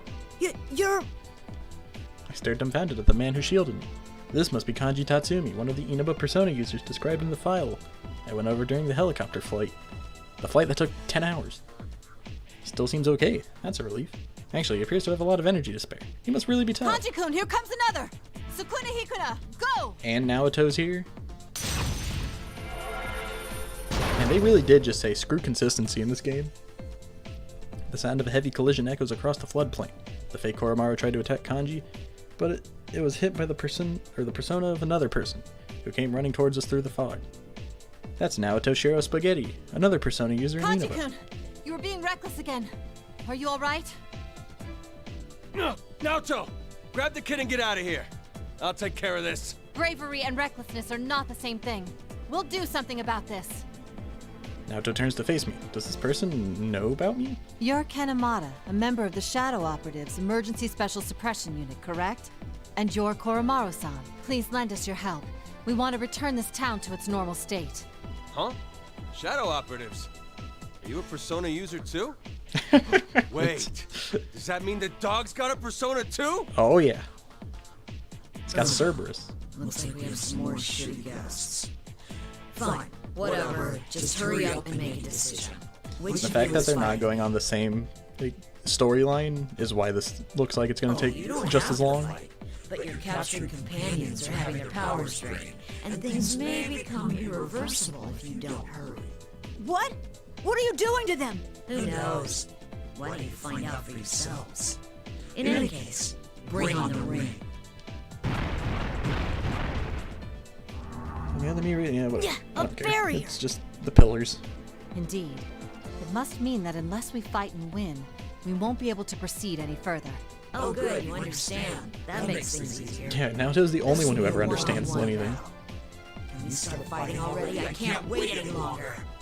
Cut the bullshit, you fake! You just said it was one-on-one, so what's with the dog? What, this? The mud hardly counts. He's just a weapon after all. Ooh. Did they really give... I'm not gonna say it. Because I don't think that's the case. Kanji and Naoto are standing between me and this double, as if to protect me. I stepped forward past them. I'd been too naive. Not only did I let this thing's words deceive me, but I let myself make the same mistakes that I had before. Even worse, I just called Coramaru nothing more than a weapon. It's been a while since I felt this emotion. I can't let this go unpunished. I had been too conceited. I didn't understand anything at all. Ken-kun? Naoto, don't butt into this. There's a time when a man's gotta do what a man's gotta do. Say it. If you look at Coramaru, there is a little black speck on him, and I really thought they gave him a butthole. Ken, huh? I got your back, so settle this for yourself. Kanji takes a seat on the ground. Naoto sees this and holsters her gun and nods to me. They're so awkward, but I'm thankful for their kindness right now. Thank you. I will win this. Let's go, Coramaru! As I raise my spear, the image of someone standing protectively in front of me resonates within, for back then and again just now. The shadow that looks like me stands before me. If I defeat it, I wonder if I'll be able to change. God, they couldn't have just made the story consistent. Now I immediately hate this. I'm joking. I don't think I've seen Ken's ultimate, so this will be interesting. Dog! Dog, please! Ken, please! Oh my god, I just want to do it. I don't know how to do it. Command list. Oh, does he not have one? No, it's right here. Baptism of light and darkness.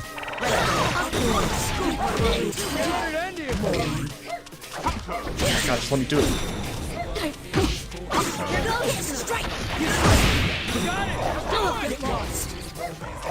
There we go.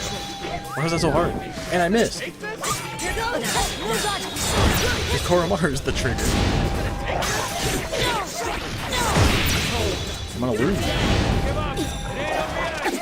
Here goes! Coramaru, go! Coramaru, go! Here goes!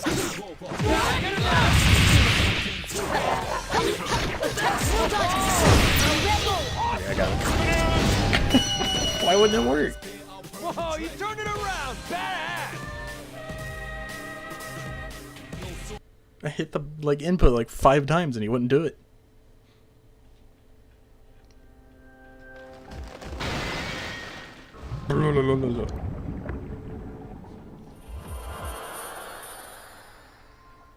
Just as the document said, the two of them were summoning their personas without having to use an evoker. Because of that, I thought that perhaps I would be able to do the same as well, and I was right.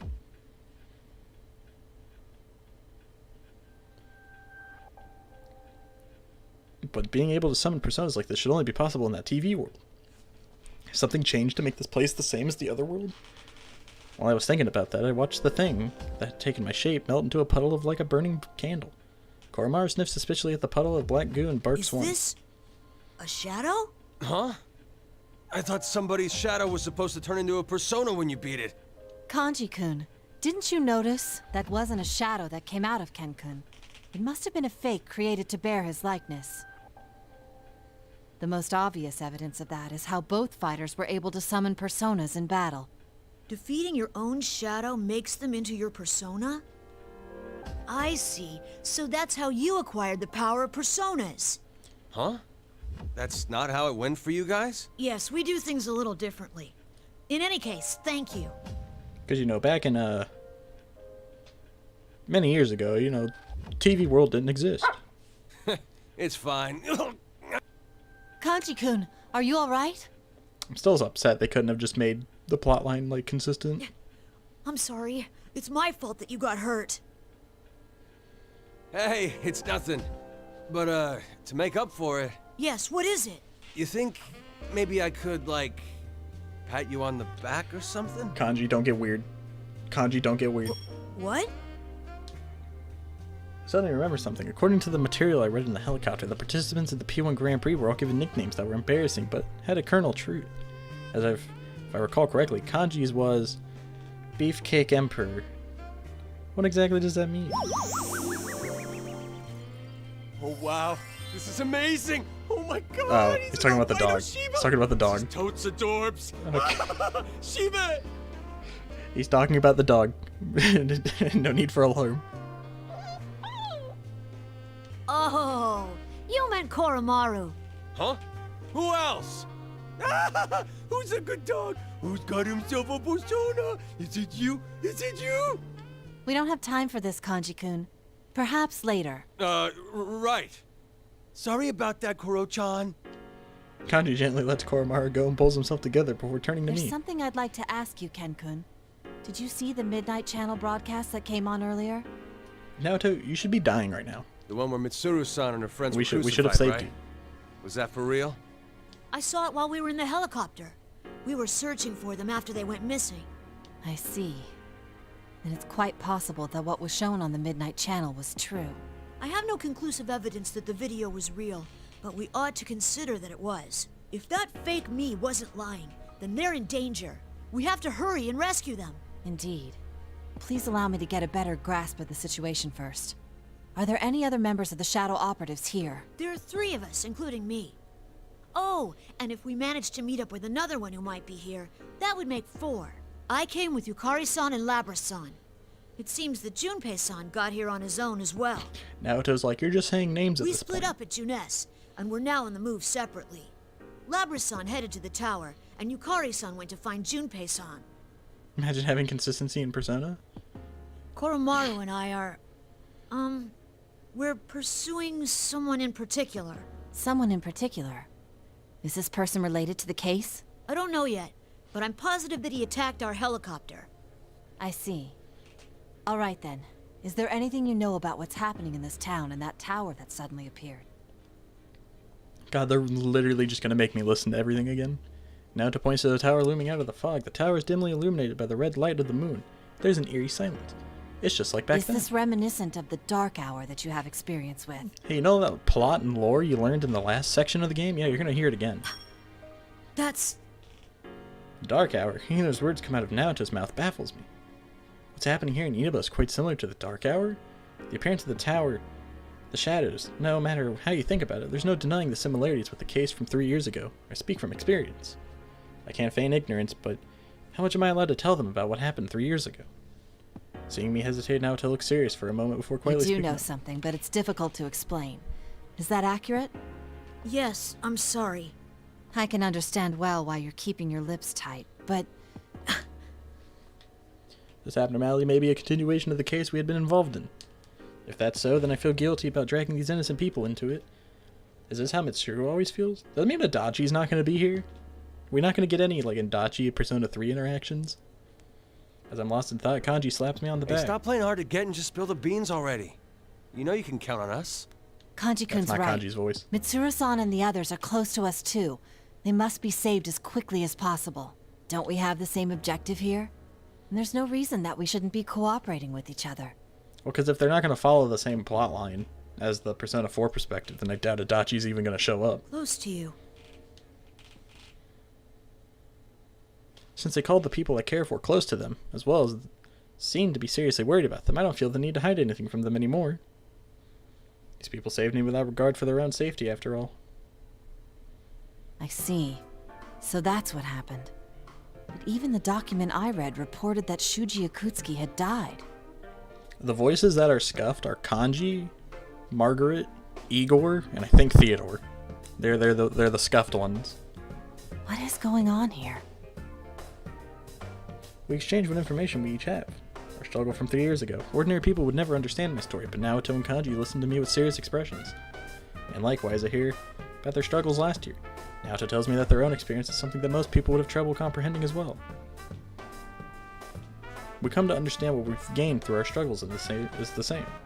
The feeling that me, Yukari, Labras, and even Coramaru had while descending into Inaba, and Kanji and Naoto's feelings about fighting now are the same. We're all fighting to protect something precious. All right! If that's the case, then it'd be fastest if we just charged straight into that tower. Oh! Hold on. We should head to Junes for now. It's possible that the others have gathered there. And your injuries are considerable, Kanji-kun. I'll accompany you. Huh? Don't I have any say in? Kanji-kun. Women. Fine. What will you do, Ken-kun? Coming to Junes with us is one idea. Kanji's hurt pretty badly. This is my fault for letting my guard down. Still, wouldn't it be right? Would it be right to leave them and continue to the tower alone just because I'm worried about the others? I still haven't found Akutsuki either. What's the right answer here? What can I do in this situation? Hey, what's the holdup? This should be a no-brainer for you. Huh? Your buddies are in danger, so you want to go save them, right? And stop wasting your time thinking about it and go. Kanji-san. There's no need to be concerned about us. We'll keep an eye out for anyone resembling Akutsuki on our way to Junes. It's funny because they're all older than Ken. There's no time. You need to hurry. Once we've met up with our friends, we'll find you again. Ken's like, oh, I'm worried about their safety. Meanwhile, they're all like older than him and more capable. Thank you.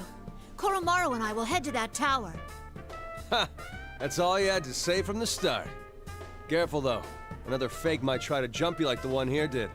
Yes, I know. I won't let my guard down anymore. I look Kanji straight in the eyes. He's a tall guy, but I only have to look up a little to do so. 3 years ago, when I was still in elementary school, I looked up at my taller senpai and stood to become like them. Since then, I suppose I've become impatient without realizing it. I've lost sight of what was around me. Felt as if I was the only one being left behind. Good! Now get going! Kanji tussles my hair and puts his hand on my shoulder. Please be careful, you two. With a slight feeling of embarrassment yet nostalgia, I run off with Coramaru. There are other Persona users besides my senpai from Gekkokan High, and they're a little closer to my age too. A new meeting and new companions, I'm sure it's not just my imagination, but my heart feels a little lighter now. As I turn the corner, the view before me opens up. I see a slope leading to the tower up on the hill.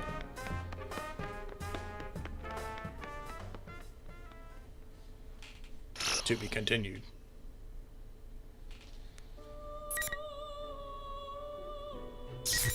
I'm only 26% complete. I don't think I'm gonna beat this today. No, there's no way I beat this today. This is like longer than 3s or 4s.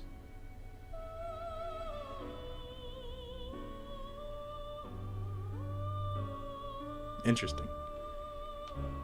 Yeah, go up to unforgivable insult.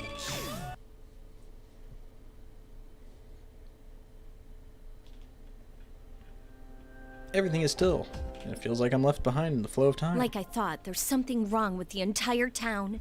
This is just like the dark hour. The dark hour. Leaving the fog aside, this town situation seems very similar to back then. They're talking about coke. Yeah.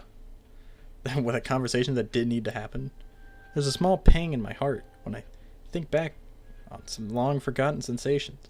But I don't feel anxious. Just like back then, I'm going to save the people close to me. Anyway, I've got to meet up with Junpei so we can look for Mitsuru-senpai and the others. It's easy enough to say, but the entire town has become something like a maze, and I'm having trouble getting closer to the station.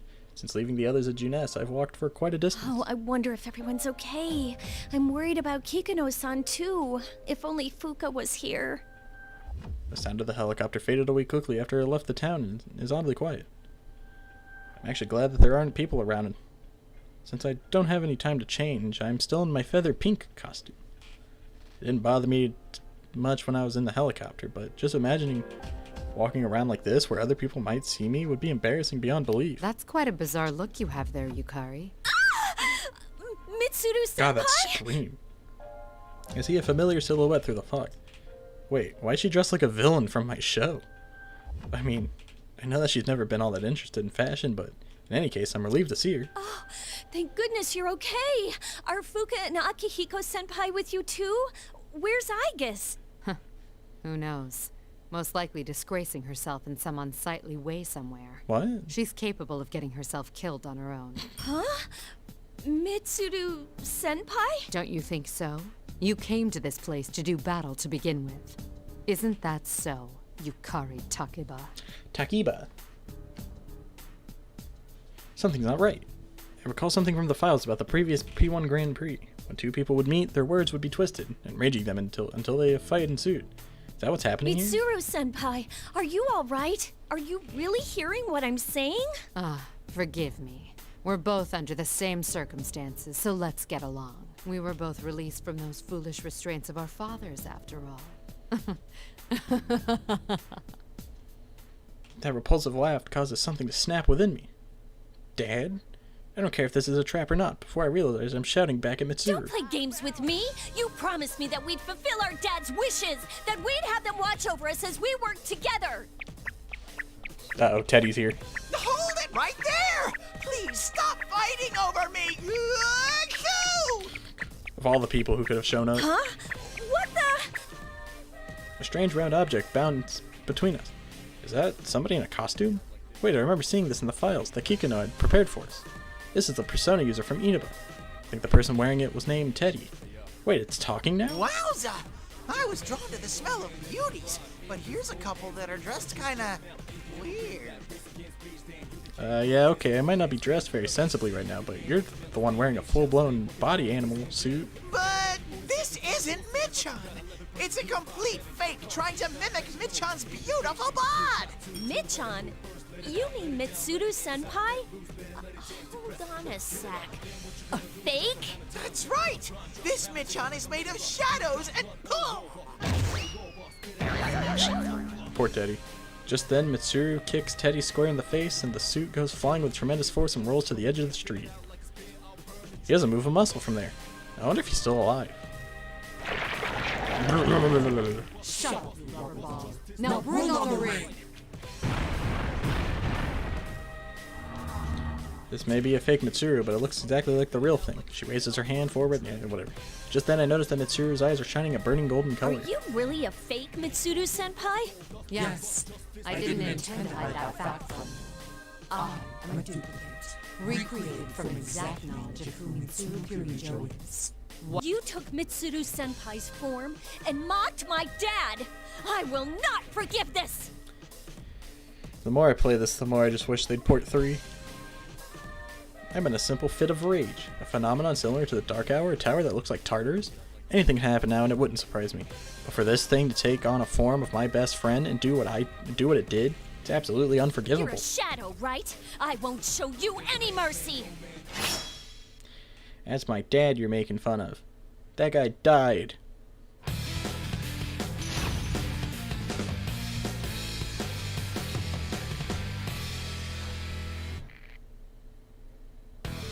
Finally! I'll show you what I'm made of! And that's that. Going for the kill! Attack!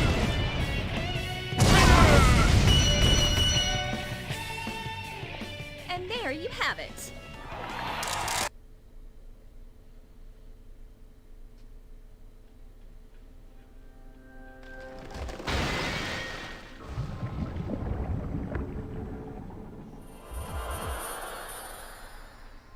The moment my victor is decided to hear something shatter, the red posts begin to crumble and the creature that had taken on Mitsuru's form begins to melt. Yikes! Gross! Oh, but she really was a shadow. I can't help but wonder at the bizarre sight. That's when Teddy comes rushing over, his footsteps making a strange squeaky sound. Thank goodness, it looks like he hasn't been hurt too badly. Are you okay? Are you hurt at all? Nah, but thanks. I'm just a bit ashamed of myself. I knew that was a trap, but I couldn't keep myself from getting worked up. And that wasn't even the real Mitsuru, but a shadow. It's not even funny. When the topic of my dad came up, I lost my cool. I thought I'd already sorted out my feelings about him too. Don't feel bad. I mean, I have a keen nose, but I have to get up close and personal to sniff out the difference. With that, Teddy turns his face to me and his nose twitches. That must be a very elaborate costume, or maybe it's not a costume at all. In either case, it seems this Teddy character has a search ability like Fuka's persona. Really? Well, thanks. I survived thanks to you. One must be kind to the ladies. That's the family motto of the Teddy clan. Of the Teddy clan. If you say so. But you're a persona user from this town, right? I'm Yukari Takiba, a member of the Shadow Operatives. Does that mean anything to you? Oh, you must be a friend of Michan then, Yuka-chan. So, are those clothes a uniform or something? Yuka-chan, huh? Actually, there's a good reason why I'm dressed like this. I can sense at least 2 reasons right Oh, around God. here. Alright, Teddy, you made it weird. Hey, what do you... Hey! Feather smash! How cruel! I was just saying hello. Ooh, no wonder you're a hero of Justice Featherman victory. Even the cold female boss Michan didn't stand a chance against you. I hear a voice, and I turn around to discover that a TV somewhere appeared behind us. Without either of us noticing, Geno's Teddy is on the screen like he had been while I was in the helicopter. The more I look at him, the more he looks just like the Teddy standing next to me. But they're different people, right? He might even be a fake, just like the copy of Mitsuru that I just fought. I know you're here, you imposter. Stop hiding and show yourself. All you did was roll on the ground, but you've got quite a cheeky mouth. But whatever. The real Michan's execution show is gonna start soon, you know? Execution? You can't miss this event. The Execution Queen is going to be executed herself. If you don't want that to happen, maybe you should stop dallying around like this and hurry to the tower where I am, Yuka-chan! Hey, hold it right there! Give Michan and the others back! Boo, boo, boo, boo. And just like that, Geno Teddy disappears from the screen. Mitsuru is going to be executed? I have to put a stop to that. I really want to find Junpei, but I might have to leave him for later. Oh no, we have to hurry and save her. Teddy, didn't you say that you have a keen nose? Yep. You want me to find Michan with my nose, right? Well, I can't stop sneezing in this red fog, though. Oh, so that's why you were sneezing when you got here. So, it would be helpful if you could search for her. I'll do it. If Michan's in trouble, I can't rest until she's safe. A woman has asked for my help. I will do as I need. Thanks. Having you come along is really reassuring. Wowza Bo Bowza! I've been recognized for my skills. I, Teddy, swear to be your knight from this moment forth. Teddy's an unloyal knight. He's a knight for any woman. Teddy salutes grandly in the middle of his speech and sneezes loudly. I'd heard that Persona users of Inaba were pretty unique. They do seem a little weird, but I don't necessarily mean it in a bad way. Well then, shall we get going, Sir Knight? You can tell me more about your friends, too. But the next time you try something funny, I'll blast you with a hyper feather shot. Got it? Ah! You're so cruel, Yuka-chan! He's the Simp Knight. I decide to head towards the Tartarus-like structure with Teddy. We immediately begin dashing in that direction. Sorry, Junpei, you'll have to wait just a little bit longer. He'll be fine. He's the lethal weapon of the Shadow Operatives.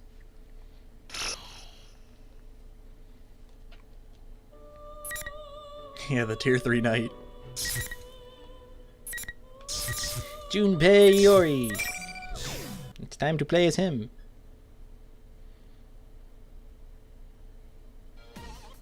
After I dash into Junes, I rush up the first set of stairs I climb. Man, there's something about being in an empty department store that just makes me want to run around. Okay, that's a stupid thing to say, even for me. Anyway, I say that and I hear another scream. Oh right, I need to rescue whoever that is. I see what appears to be on the rooftop on the other side of the doorway. I slam the door open. Who's it gonna be?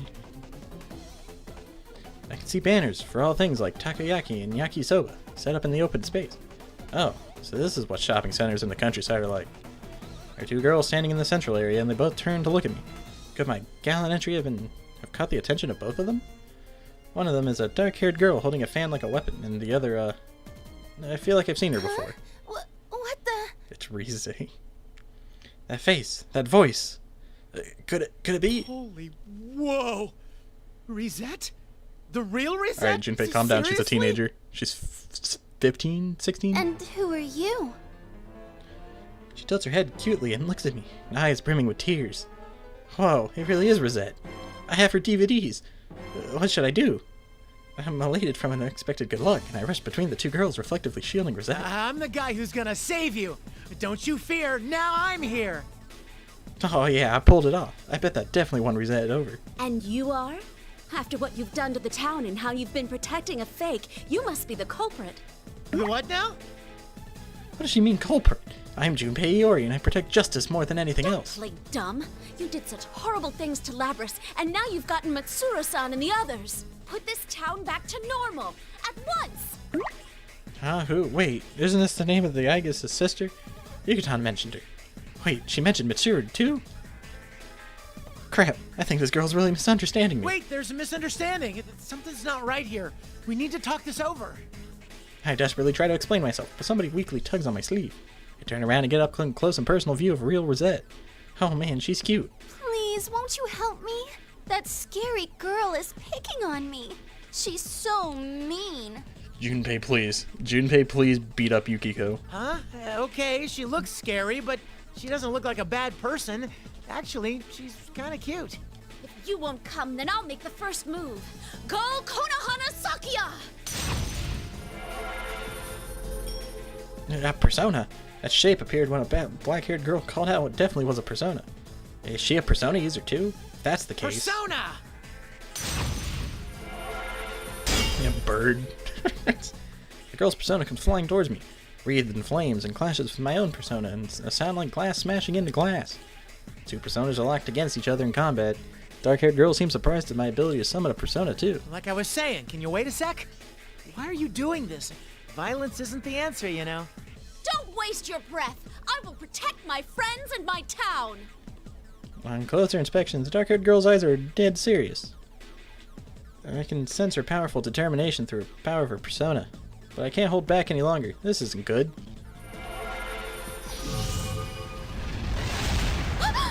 Whoa! What a pain! What are you, stupid or something? The dark-haired girl gets blasted across the area with a scream. Then I turn back in surprise to see another long-haired persona. Wait, this is only an unexpected turn of events.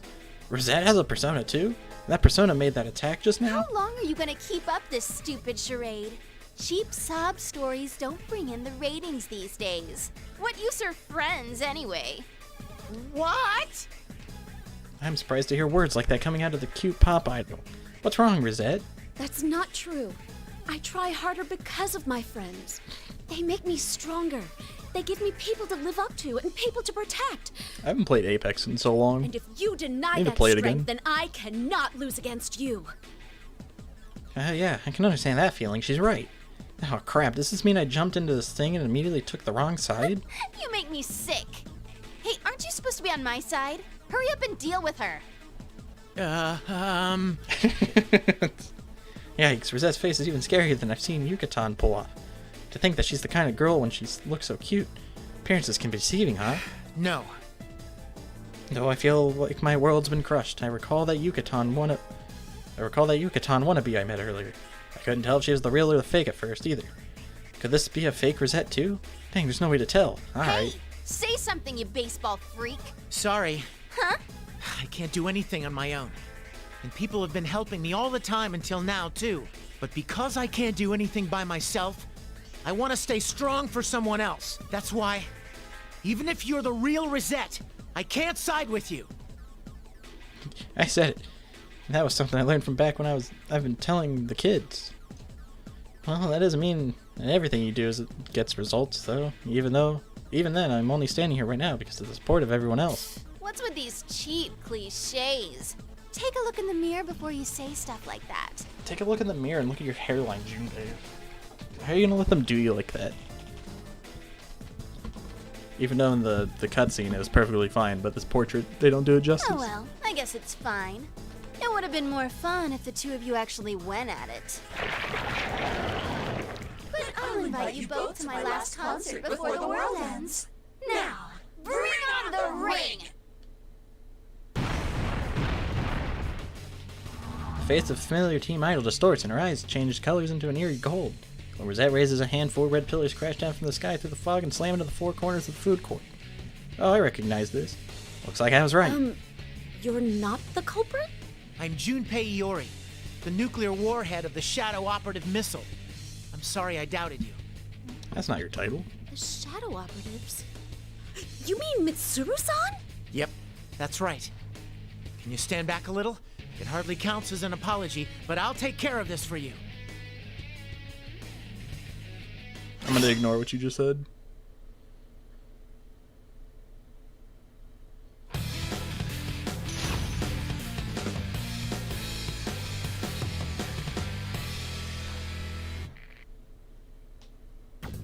Final. They might suddenly attack.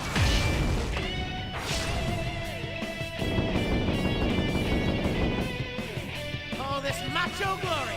All this macho glory! Perfect swing!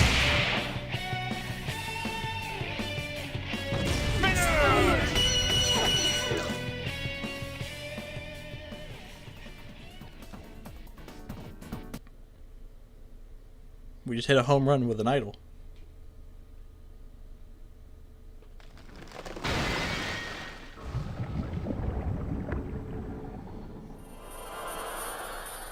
Holy crap. Man, that was tough. Oh yeah, man, broke a sweat. Stylish victory, of course, even though my ears are still ringing. When the red pillars shatter, the fake Rosette crumbles and melts. Ugh. That's going into my personal nightmare fuel folder for a while. Maybe I can use this as a new story for Junpei's Believe It or Don't. Thank you, Junpei-san. I'm Yukiko Imagi. Yukiko-san, huh?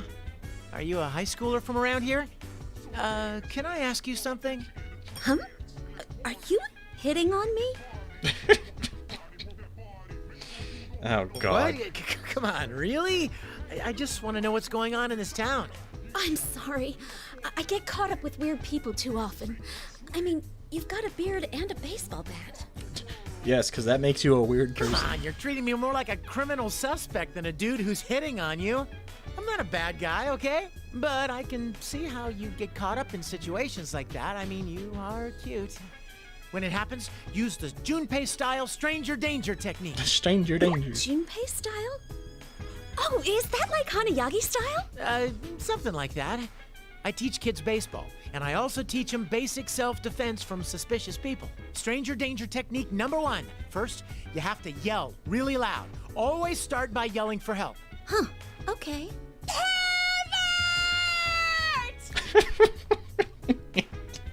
What? Like that? Yeah, that was pretty promising. Yukiko-senpai, get away from him! Oh god. Rosette is standing near the entrance to the food court, even though she disappeared only a moment ago. Could this be the real one? She has a persona out, and I feel like she's just as menacing as the fake one from before. Get away from her, you perv! God, Junpei, I'm sorry. Holy crap, that was close. This is a misunderstanding, Reset. A misunderstanding. Turns out luck isn't on my side today. Like it's actively working against me. I get called a perv by my favorite teen idol, and then I learned she was a persona. Or she has a persona, she hits me with it.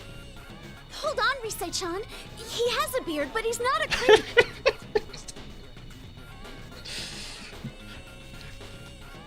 Alright, well we know Yukiko's most hated type. Huh?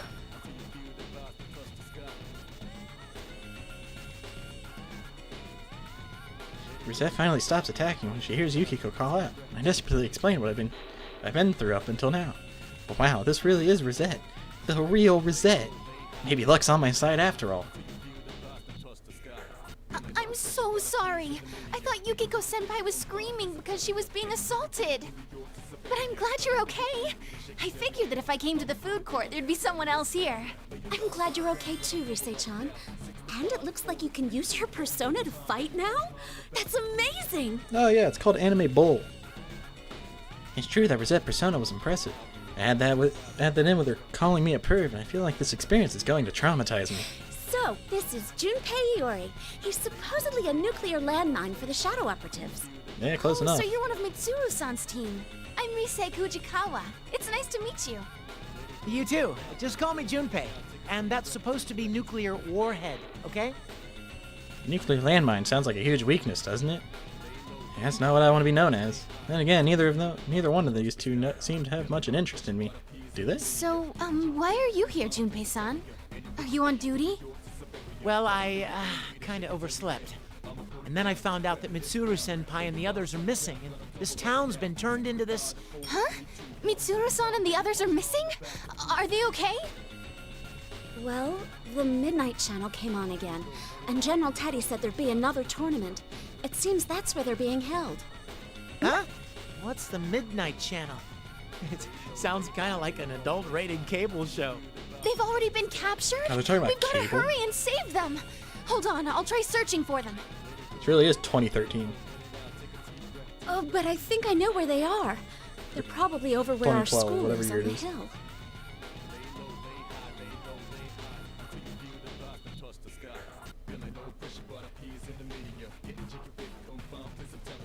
I'll forever say it, I love Persona music. Though my question gets completely ignored, I look in the direction. Yukiko points and see a long, thin shadow, like a pole stuck in the ground. Could that be? With all the stuff I've seen in this town so far, the dark hour, shadows. Of course, the next would be... Tartarus? I'm at a loss for words. I mean, it's not hard to imagine that the tower would show up here, especially with the way things are at the moment. If that's the case, then I'd bet a million yen that Yukiton and the others are going to be headed there. Well, if I went there too, I might be able to meet up with everyone. Junpei-san, is anybody else from the Shadow Operatives here too? Huh? Oh yeah, I think so. Maybe? I'm not really listening to her, so my automatic answer probably isn't what she wants to hear. Then sudden silence snaps me out of thought. I see the two girls staring at me, frowning. Are you really a member of the Shadow Operatives? You seem fishy. Maybe he's a fake after all. No, I'm real. Look, all of us have a badge, like this. Huh. Frantically explain my situation and show them the badge I carry with me. Even though I managed to get them to believe me, I'm a little ashamed that I don't have much information to give. That can't be helped, so we conclude that Rosette will search the surroundings area with her persona. But it's inevitable that I would know so much about what's going on. Then again, it is kind of my fault that I fell asleep on the train. Well, give me a sec. Himiko, search mode! Rosette's persona takes on a dramatically different form. She closes her eyes and concentrates, so it's pretty obvious that she started searching the area. Wow, this is amazing that she has a persona that can both search and fight. I have 4 readings heading towards Yasogami High and that tower. I think one of them is Labrys, but I don't know about the other 3. What's the most dangerous shadow place? Probably Persona 5s. I don't know. The cognitive world? Huh? Labrys is here too? Well... no, probably the TV world. Mm-hmm. I can't communicate with her because you get that one guy who can just throw people in there. But I'm pretty sure. I feel like they're both equally as bad. So all it takes is one bad guy, and it's over. And those other readings aren't shadows, right? Tartarus, you can at least survive. They feel like persona users. One of them is strangely small, though. It's probably Coramaru. He's a dog. He's a dog? Dog can use a persona? How? I don't know, the same way your bear can. I don't know. He just can. Junpei-san, you seem pretty vague about everything. I'm pretty dumb. I feel like they're both really harsh, without any hesitation. 3 readings that Rosette doesn't know? If one of them's Coramaru, then the one next to it must be Ken. And the last one should be Yucatan. I tell the 2 girls about the others, Rosette continues searching. Oh, there's someone near here! Naoto-kun! And Kanji? Kanji's reading is pretty weak, though. He might be injured. You can't communicate with them, right? If they're close, then should we go directly there to help them out? Yeah, but then we're putting a hold on rescuing Mitsuru-san and her team, aren't we? Right. So you 2 should hurry to where this Kanji-kun is. I'll keep heading to that tower. Based on what you said before, it sounds like my comrades are going that way after all. Okay. Oh, but... oh, right. That would leave you 2 girls alone. Do you want me to go with you? I mean, if you really want me, I'll do it. Well, I'm suggesting that the 2 girls might want me around, just in case. Well, just in case. I noticed that they're both looking at me with blank expressions. What's going on? Did I say something weird? Junpei-san, are you going to be okay on your own? Are you sure you won't get lost? The town's turned into something like a maze. Oh, that. Maybe they're the ones worried about me. I wonder how long their opinion of me is, or how low their opinion of me is right now. I'll be fine. Maybe I don't look it, but I've got experience with stuff like this. Don't you know I've fought the god of death? Oh, okay. We'll go meet up with the others before heading to that tower. Please be careful, Junpei-san.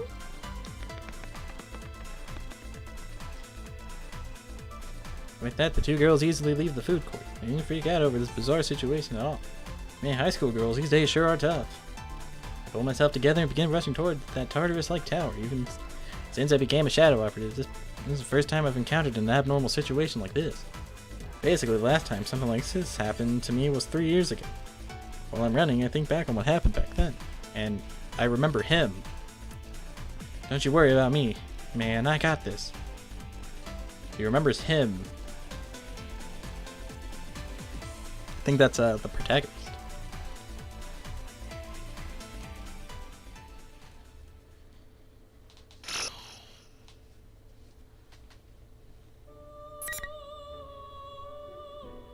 %33 complete. Who are we now?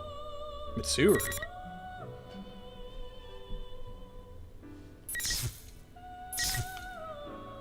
Why am I playing Mitsuru? Captive Queen. I keep telling you not to do it. They're a real pain, you know? Oh, it is Adachi. Adachi is in the game. You never shut up, do you? Just shut up, you little shit. Wait, no, that's Sho. Shut up before I cut you down right now. I thought you called me because you needed Oh, it is Adachi. Okay. You're the one who's getting impatient. Well, I'm going for a walk. A loser's just a loser. Son of a bitch, I really am gonna kill him sooner or later. Hey, switch with me. Sounds, no voices, 2 voices responding to each other. A conversation. I feel 2 presences nearby. My sense slowly returns as I rise out of unconsciousness, but before I can register the individual words being said, the conversation ends. I feel one of the presents in the room moving away. Looks like you're awake. I furrow my brow. The person standing before me has a different presence than either of the 2 that I had sensed. A red-haired young man in a Yasogami High uniform. Did a child like him capture us? What have you done with the others? Let them go at once. So those are your first words after regaining consciousness. I don't think you understand your situation. I understand that I've been captured by some boorish people at the very least. We were ambushed in Inaba Pass, got completely off guard.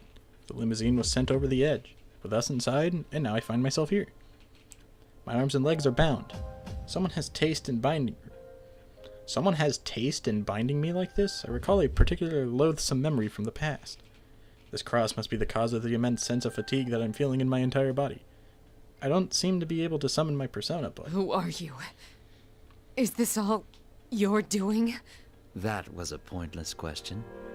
Even if it is, what are you going to do about it? Jump down off that cross and kill me? Yes. I look around at my surroundings. This place. The place where my companions had been captured and crucified in the past.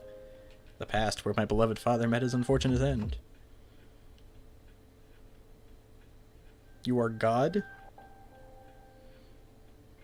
Very well. The top of the moon viewing tower. And this cross. Only one name comes to mind. Shuji Ikutsuki. Is this revenge for him? Revenge. A pointless word.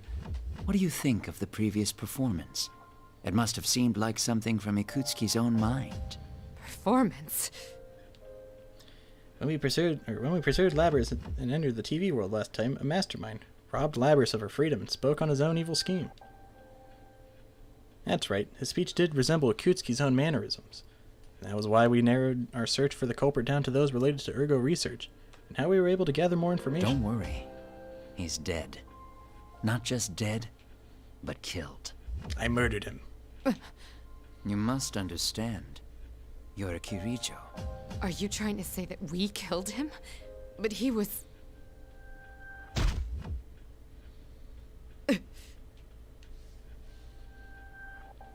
Ooh, spooky. Look at this guy. He also kind of looks like a bird. It's just his beak's down. I hear something dripping right next to me. Crimson eyes shine coldly behind a golden mask. White and black liquid swirls around its head. Is this a persona? Suddenly, it slams the hilt of its sword into my abdomen. The blow sends my mind reeling, but I barely manage to retain consciousness. Ikutsuki doesn't matter. You're nothing but bait after all. What? I've shown them how you've been captured. How touching. Your comrades are gathering one after another. What are you after? What do you intend to do to my comrades? Even your calm, collected facade cracks when your little friends are involved. Don't worry. You'll all die together eventually. No, well, at least we'll all die together. That's kind of cool. But oh. I will destroy this world. Everything will die. And this place will be reborn into a new world. His world. Where only one life remains. His world? Preposterous. I don't know how you intend to bring this about, but I won't let you create a world like that. I don't need your understanding. All I will do is grant a boy his wish. A boy? That's right. Not a boy, Doesn't it ring a bell, man. Kirijo? Your desires created that boy and gave birth to me. What? So is the scar on his face supposed to be the plume of dusk? Like, implanted in his brain? Allow me to introduce myself. My name is Minazuki. Sho Minazuki. I am the embodiment of your sins. I'm glad they made, like, a shadowy, like, filter over this image. Just take your time and wait. Sho Minazuki. The name was in the report I received from Kikono. That's right. It was the name I saw in Shuji Ikutsuki's experiment data. If I recall correctly, that experiment was a number of pieces to this puzzle. If I recall correctly, that experiment was a number of pieces to this puzzle fall into place for me. I raise my voice as loud as I can to the boy, who has his back turned to me. Suddenly, I'm struck with a sensation of something being drained from my body, and my vision blurs. I desperately try to cling to consciousness. I must escape this place and stop his plan. I won't let him destroy this world, no matter what.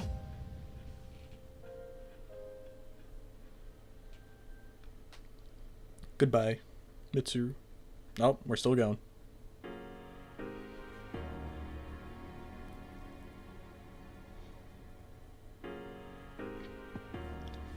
Feels like it's been a while since I left Yukari and Ken at Junes. What? While wandering the fog-shrouded town of Inaba, I used this time to carefully review the data of the memory card Kikuna gave me. Oh, we're Labrys now. All these documents deal with ergo research. Even with my calculation abilities, I won't be able to unlock the protection on that final file in an appreciable period of time. Yeah, guy just dipped. He made a declaration and left. It's with a slight feeling of disappointment that I finally reached the entrance of Yasogami High. I stand petrified before it. The eccentric decorations in its distorted school building look familiar, but the gigantic tower looming overhead exudes intimidation much more than when I saw it from the helicopter. I look back down the path I came from and see the town spread around the hilltop I find myself on. The town of Inaba has been twisted into a mind-numbing maze, sunken into the murk of the stagnant red waters of the fog. There's nobody around. I hope everyone's okay. Before I can become absorbed by my emotions, my radar detects someone approaching. I found you. I heard a familiar voice and see a figure come up the hill. Yukon? Oh, thank goodness you're here. Yeah, I was waiting for you. I knew you'd be coming here. Huh? Something's not right. Yu's missing something. I don't feel any kind of warmth from him. There's none of the kind consideration he has towards his friends. At the same time, an internal sensor begins to alert me of the presence of an approaching enemy, and a message transmits itself furiously into my senses. Eliminate the target shadow. You ain't Yukon. You're a shadow. Not bad, anti-shadow suppression weapon. Then again, I never intended to deceive you by taking this form. Showing up looking like Yukon. What's your game, buddy? Yeah, in the end, we don't know. I guess he was a god. I came to warn you. Where you are is not where you should be. What are you saying? Don't get so worked up. Don't you know it? I don't know. People do that all the time. You know that you're nothing but trouble to them. They'll like show up, say one thing, and then just dip. If you'd never shown up, this town would have been peaceful. They don't think of you as a friend. You're just a nuisance that brought them discord. Oh, Discord? But they all accepted me for who I am. No matter what excuse you give, you're still just a weapon. The tool can never befriend a human, and you will never be accepted by them either. That ain't true. That can't be. You're not me. Oh wait, you're not. You don't even look like me. I desperately try to deny it, but my words fail me. I am a machine, and I was created as a weapon. I am nothing but a tool to destroy shadows. There's no way something like me could befriend people. My heart begins to crumble. I came this far, but... What about you, Labrys? What'll you do? I hope Mitsuru-san and the others are okay. Could you please go right to that tower? We'll head over there too as soon as we can.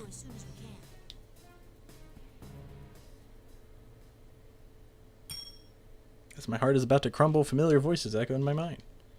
That's right, I came here with the trust of my comrades. That's why I won't falter anymore. Heartful cry. I am a weapon. My body is mechanical and my heart was given to me. No matter what I wish I was, I can never be human. Oh? But Yukon and them, Mitsuru-san and Yukari-san, and even Ken-kun all think of me as someone precious. I'm glad they fixed the audio to this game just as I'm near beating it. I'm the 5th generation anti-shadow suppression weapon.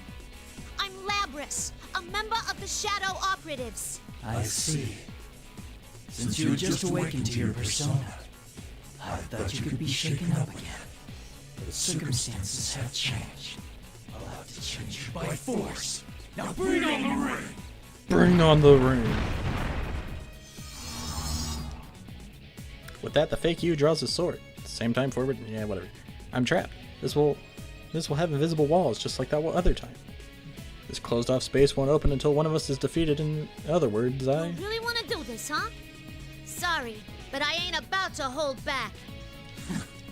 Don't underestimate me. I may be artificial, but I'm a complete copy. Based on everything there is to know about the real person, I'll prove it to you. Persona! Izanagi. No way. That can't be. Now, show the true power of an anti-shadow weapon. You want to see the full power of an anti-shadow weapon? You sure? I'll show it.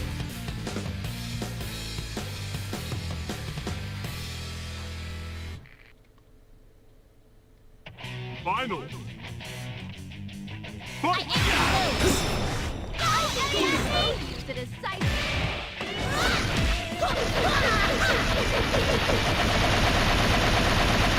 Looks like you need punishing.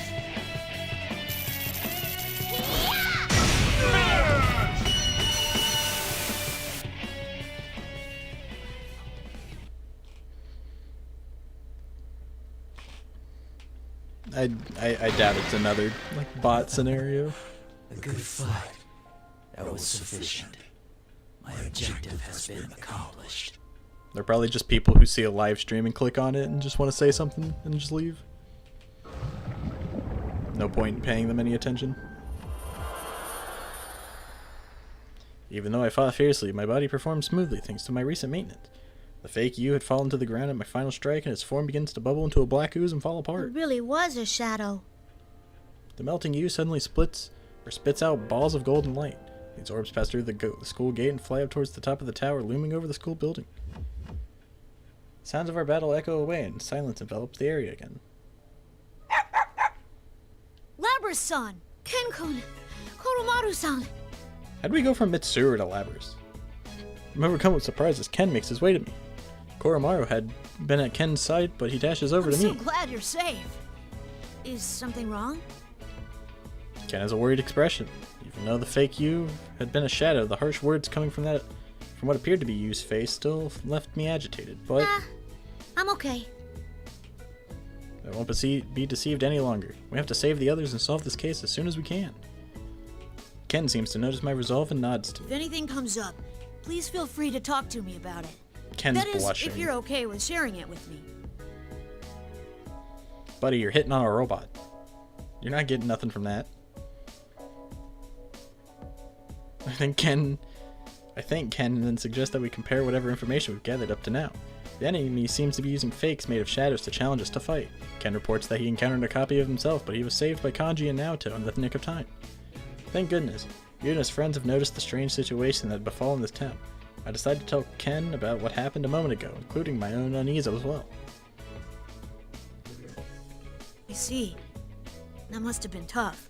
Yeah, I got to wondering what I would do if the real Yukon thought the same way. And that got me all scared. It's difficult to truly believe in other people. Yeah, who would ever find interest in a robot? Ken-kun? It would be easy for me to say that he'd never think that way about you, but people are weak. They can't help but believe in things that make life easier for them. That's only deceiving yourself, though. You need to have resolve if you want to learn the truth. Even if that means getting hurt yourself. Resolve. If you're worried about the truth, then I believe you should go to him directly and find out how he feels. Otherwise, you'll never be true friends. Ken-kun. Oh, I'm sorry for being Ken, so impolite. you ain't got room to talk. It's easy to tell others to learn unpleasant truths, but it's more like I know I'm what trying you've to done. convince myself. I know what you did. Coramaru stares up at me. I feel that he's telling me that Ken's saying is right. I should find out for myself. If you and his friends are headed here as well, I'll see them eventually. I should use that time to... I see. A relationship between two people cannot be formed until they speak their minds to one another. Doing so requires this resolve. Oh, Theodore. Who's that? I was like, whose voice is this? It's Theodore's. We stand ready at the sudden voice. A silver-haired man wearing dark blue clothes steps from the shadows of the school gate. Where did he come from? My radar didn't detect him at all. Wait, I'm still not detecting him. He's not a playable character, so I don't expect to ever fight this guy. Who are you? Ah, how truly rude of me. My name is Theodore. I didn't intend to eavesdrop on you. But as I wandered in search of cola, I found myself here. All I think about anytime I hear the word cola is Frankie from One Piece. That blue costume. Are you connected to Elizabeth? Such a vibrant shade of blue. His distinctive clothes looked familiar.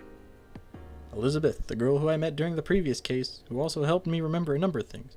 She appeared in my dream earlier today too, and said some deeply meaningful things before disappearing. The man standing before me has an air similar to hers. My! So you know of my sister? Labra-san, is this person an enemy? Probably not. Elizabeth helped me realize a ton of stuff, but... well, she came on a little strong sometimes. Oh? Was she rude to you? She once forced me to eat a large quantity of cinnamon, and I thought my mouth was going to be desiccated forever. Elizabeth made Theodore do the cinnamon challenge. Cinnamon? Please, don't worry about it.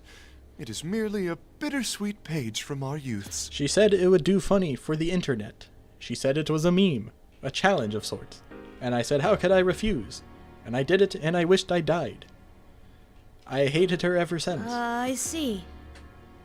Oh, right. My name's Labris. This is Ken-kun and Coramaru-san. They're my... well, it's nice to meet you, Theodore. We're Labra-san's comrades. Comrades. Thank you for the polite introductions. It is a pleasure to meet you. Elizabeth is the bully big sister. For Theodore. Comrades, I was embarrassed, but the way Ken said it without any hesitation warms my heart. I do have many comrades right now who are with me. The way they interact with me naturally makes me think that perhaps I'm the only one who minds what I am. I feel like such a fool for being so anxious. I can't help but smile. By the way, on a different subject, has anyone seen my sister, Elizabeth, anywhere? Has anyone seen any cola? Elizabeth? Nah. The last time I saw her was in a dream. I haven't seen her around here. Is that so? There's something I was meaning to ask her if I managed to find her. Can I ask you why you're in this game? I saw traces of cinnamon along the road here, so I thought that she might have come this way. Elizabeth is here? She said in her dream that she was searching for power. She happened to come across this town while it's in such a special situation. Would it make sense that she would come to this tower? Please forgive me. It seems I've detained you for too long. Please, do not be alarmed. I have no intention of getting in your way. Oh, that's right. We need to hurry. Labra-san, shall we get going? Huh? But don't we have to wait for you, Kari-san? Do you remember what that General Teddy said when he showed up on the monitor? You have 1 hour. If we don't fight and win the P-1 Climax within an hour, the world will end. Yes, that's why I think it's important we rescue Mitsuru-san and the others as quickly as possible. Yukari-san will be fine. Junpei-san's strong too, after all. Ken seems sure that Yukari and Junpei will be alright. Is this what it means to believe in others? Alright, let's go. See you, Theodore. Please, take care. Still, where am I to obtain this cola? Theodore walks away, mumbling to himself. And then the three of us head into the school building. I wonder how much the voice actor for Theodore got paid. For having literally the most insignificant role in this game.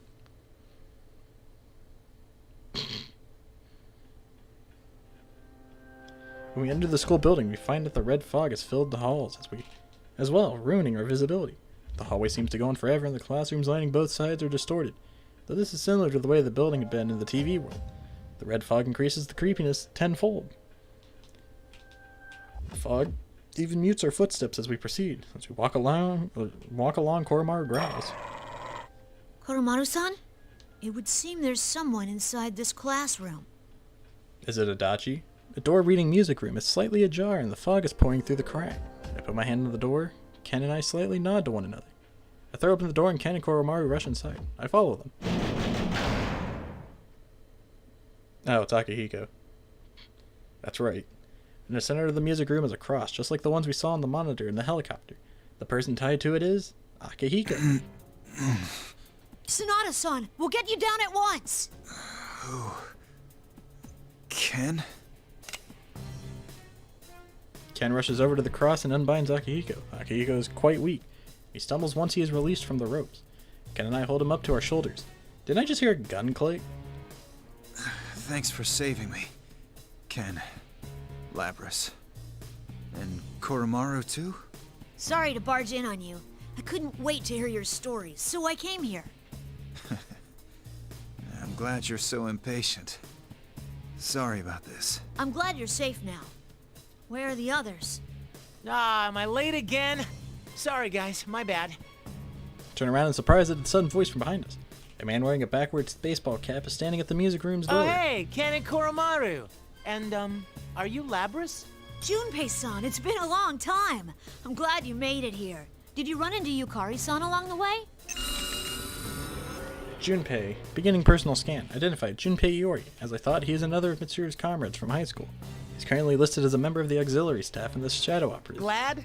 You're glad about stealing the limelight from me? Ken's expression changes and he quietly moves his spear into a combat position. Scanning subject confirmed as a shadow.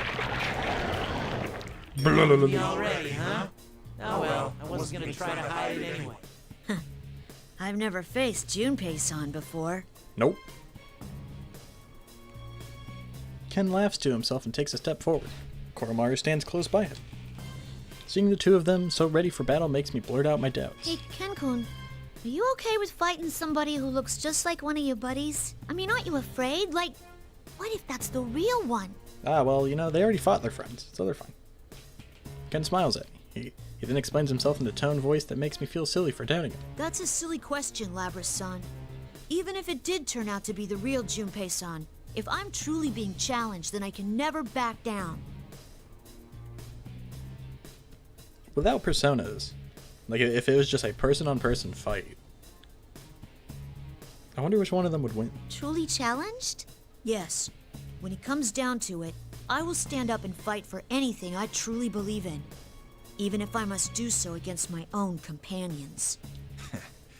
Looks like you're finally learning to talk like that, Ken. Akihiko-san! Yeah, but Ken has a giant spear, so he's got the range over Junpei, and Ken is clearly able, or I'd feel like he's at least got the physique to like at least maneuver or whatever around Junpei. So I feel like Ken just kind of wins off reach. Labras. Although if Junpei hit him, he'd probably be dead. Even if the enemy you face is someone you once counted as a friend, in a battle for your beliefs, the bonds formed between true comrades will never break. Junpei has baseball bat. Oh well, I guess the argument's over. Well, Junpei doesn't. I'm saying like without personas, and he doesn't carry baseballs on him.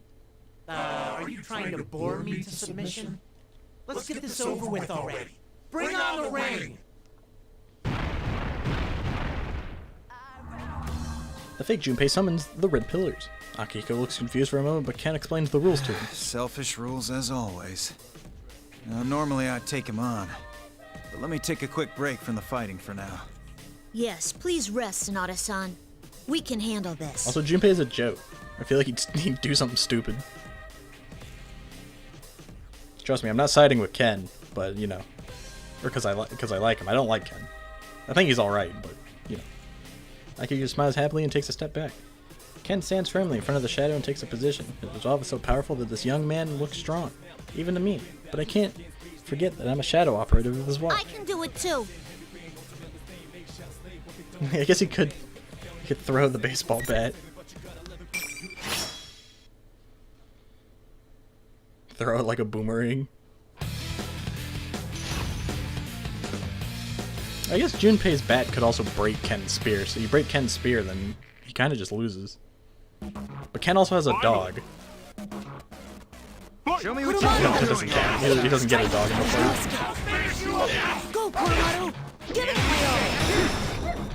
Concentrate. Thanks, idiot. I've never seen this one. This attack! Your history! Now's not the time for me to give up! Baseball bat does counter a dog. There is a reason I need to get stronger. Yeah, I guess reach wouldn't matter if you're patient.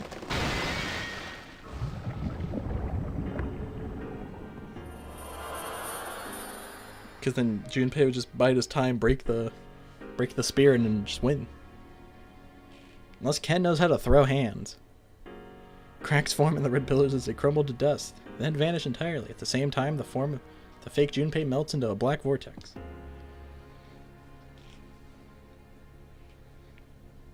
The proof that we had been fighting a fake makes me feel a little relieved. Are you alright, Sonata-san? Yeah, I wish I could say I was, but I'm pretty exhausted.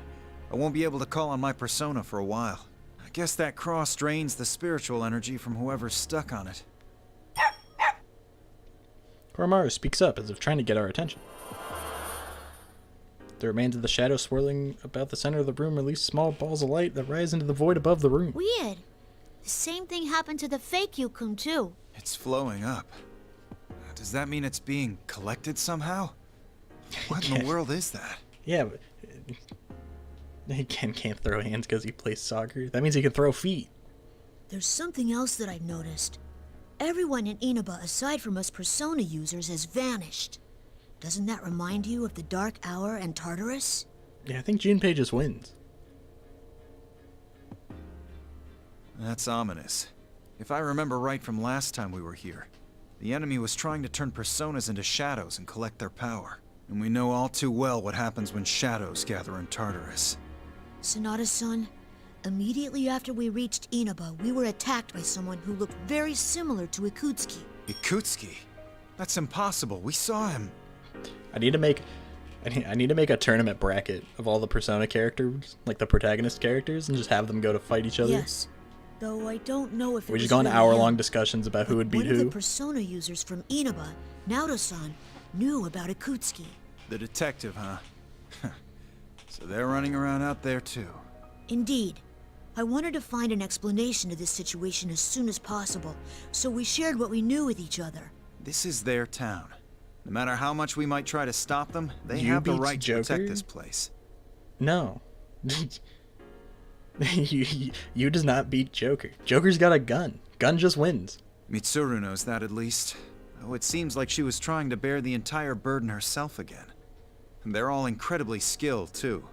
If we can meet up with them, we'll be able to solve this case that much quicker. You made the right call, Ken. Thank you. Ikutsuki, huh? If he's really behind this, then we're at even more of a disadvantage. They don't have personas. It's person on person. No personas allowed. Sorry, Ken, but let me make sure I've got it all straight. Also, you haven't beaten Persona 5, so you don't know what Joker got. Now that Akihiko recovered his senses somewhat, we both explained the sequence of events we've experienced up until this point.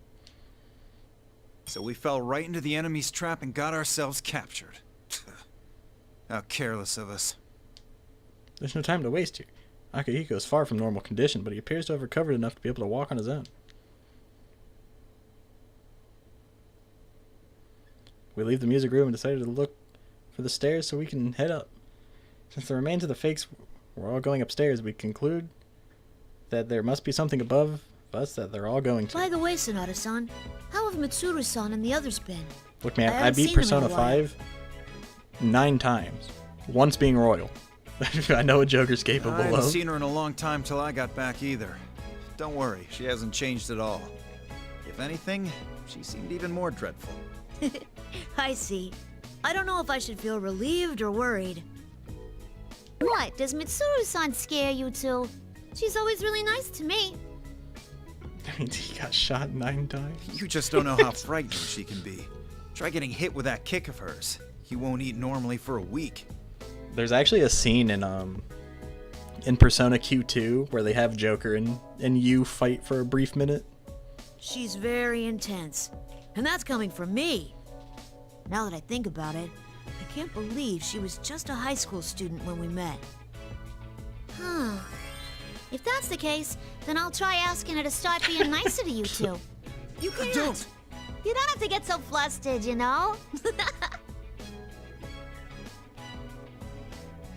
These two had been so calm and rational when confronted with the fake Junpei. Seeing them so distraught over the thought of this, I can't help but laugh.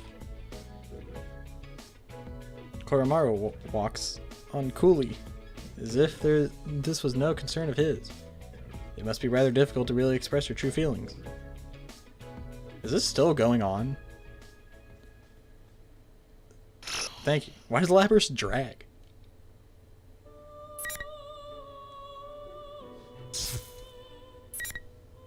Tartarus tragedy.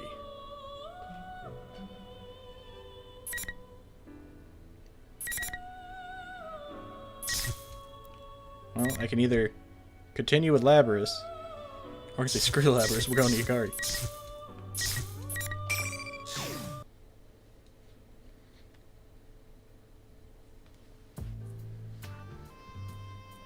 With Teddy as a guide, we climb the hill leading to the tower. I see what appear to be the front gate of a school, and there's a sign on the wall reading Yasogami High School. The building ahead of us looks like an ordinary school at first glance, but when I look up, there are a number of things wrong with it. Ah! Is this really Sensei's school? It looks even weirder than it did before. Yikes, this is really bad. I haven't seen anything like this since 3 years ago. From up close, it's strikingly similar to Tartarus. A nest of death where shadows roam free, and a tower of darkness built to summon death itself. But that's not all. Strange markings line the ground and walls, all the way from the gates to the school building itself. Posters have been put up on the walls and even in the windows, oddly matching the eeriness of the building. A bunch of posters up. It kind of reminds me of a school festival. The Sister Complex Kingpin of Steel? That's Sensei! Sensei is so strong, kind, and a reliable leader. And over here's Chie-chan. She trains a ton every day, and she eats a ton too. Now, if it was the Persona 3 protagonist against you, then that would be a lot closer in a fight, I would say. Teddy points out the different posters one after another and happily tells me about his friends. Seeing him like this, I got a sense of how much he values his friendship with these people. They must be a great bunch of people. Huh? There's a poster of Mitsuru-senpai too? The imperious queen of executions. Yeah, sounds about right. What's wrong, Yuka-chan? What about Mid-chan? Oh, it's nothing. I just remembered something that happened during our school trip. Oh, an execution, huh? No, the Well, Persona 1 character isn't a murderer. Huh? Have you done that to someone before? Nah, it was done to me. And I see Hammer to repay me for my innocent curiosity. Just remembering it gives me the chilly willies. What did he say? Oh. He's talking about an I execution. can imagine that. Talking to you reminds me of someone I know. There's an idiot in our group, too. Oh, lucky me! I found Yucatan! Junpei question mark. Junpei? I'm surprised to see the next phase. Wait a sec. I have to consider what happened with that copy of Mitsuru from earlier. He's wearing a baseball uniform for some reason. Could this be another fate? No, there was no Persona protagonist that murdered their best friend. Or at least not to my knowledge. Could this be another fate? I put some distance between us and knock an arrow. Hold it right there! I told Junpei to wait for me at the station. What are you doing here? Hey, wait a second! That's no way to greet your old friend! You're supposed to get emotional! Oh, wait. You another monster, Yukari? A monster? Me? Wait, so are you the real Junpei? Ugh, he reeks of sweat. Seriously, can't you have some consideration for the people who have to smell you? He's real. Huh? Whoa, aren't you the guy who was on TV earlier? Why are you with Yucatan? Why? Because I'm Yuka-chan's knight in fuzzy armor, obviously. In other words, we share a pledge of eternal love. Eternal love? Yuka-chan, do you know this weirdo with a beardo? This weirdo with the beardo. He's a fake. Yeah, I know him. You seem energetic as always, Junpei. The weirdo with the beardo. Oh, is that what's going on here? Gotta love Wait, it. Don't be ridiculous. I'm obviously the real me. I can kind of tell, too. That baseless confidence in himself. Yeah, it's probably the real Junpei. Well, I'm glad you're safe. And sorry, I told you to wait at the station. But then I heard that Mitsuru-senpai and the others are in danger. Nah, it's cool. I was kind of wandering around, too. But wait, they've been captured? Seriously? That's not a face you should use when Yeah, talking about that that. Junpei. I'm a little relieved to be able to meet up with a familiar face. We trade some nostalgic banter while we share what we've learned about what's happening in Inaba. I had my doubts when I heard how Junpei miraculously ended up in Inaba, even before the rest of us. But I guess that's just like him. He barely has a grasp on the situation, and he keeps going on about how cute some girls he met in the Juness are. I don't want to hear about that stuff. At least I learned that the Persona users of this town are acting on their own during this unusual phenomenon. What? Junpei, you ran into Rise-chan and Yuki-chan? Were they all right? Yep, totally fine. Man, school chicks these days are really tough. Junpei, you're an adult. By the way, who are you anyway? Aren't you that, what was it, General Teddy? How dare you! It's How outrageous dare that you treat me the same as that faker. I'm the one, the only, the adorable Teddy. Well, yeah, I don't intend to push too many questions on the poor guy, but Teddy's existence is something of a mystery. Oh, I think I know where this is going. What I do know is that he's an Anita Persona user, and he's not an enemy. The General Teddy from the broadcasts appears to be a copy of Teddy here. Teddy's a Persona user from this town, and he's looking for his friends. Huh? You can use a persona? I figured you were nothing but a walking costume. Grr, how rude. I'm not just an empty suit. I have I think it's about to happen. And I have something inside, too. Look. Inside, Teddy suddenly undoes his zipper. That's removable? There it is. Hello, everyone. There's a man in there. Whoa, a white guy. A white guy? Junpei. What's going on here? The sudden appearance of this young kid inside the suit is startling. It's the white guy jump scare. Actually, even before There that. really is something inside. Teddy's suit is huge. I worked hard to grow this body because I wanted to score with a girl. Oh, Nice to God. meet you, Junpei.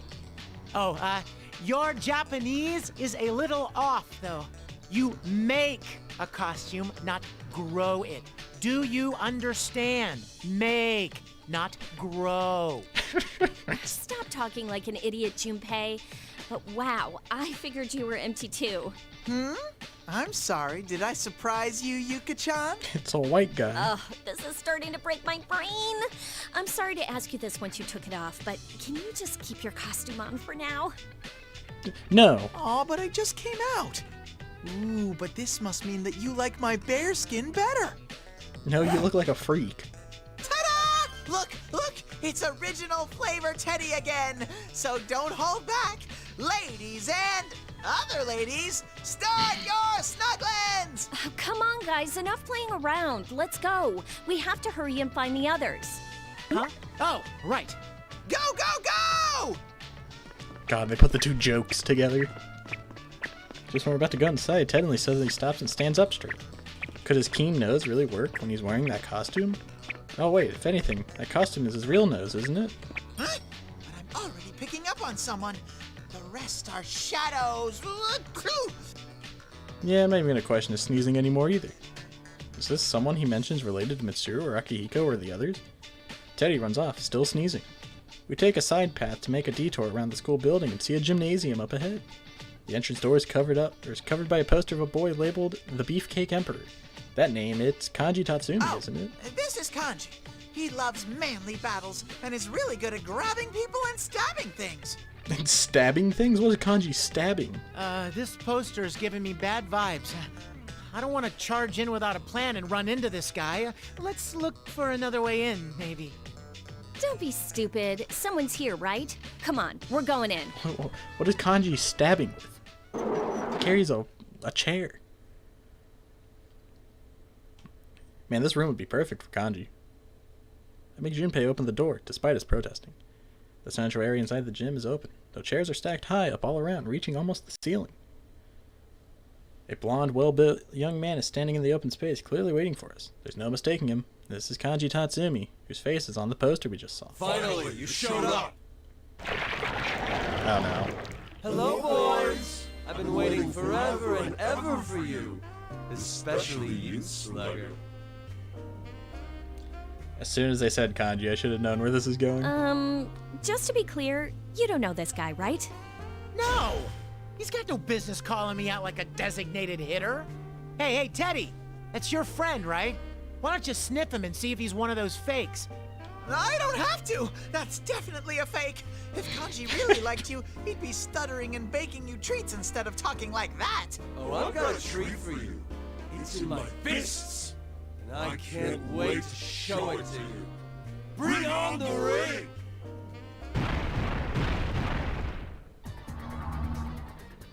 Kanji hollers loudly and 4 pillars descend surrounding us. Well, I knew this was coming. This is obviously a fake in order to find that someone Teddy was talking about.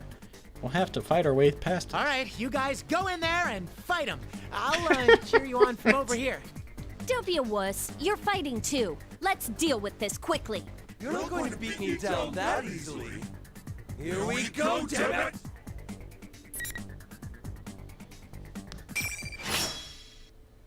We're gonna hit him with the good old salute.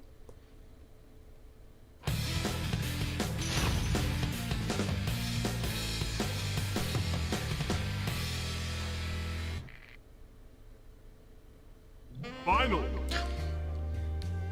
Way to make a fight less dramatic. Hit him with the salute. You got kicks. Look at him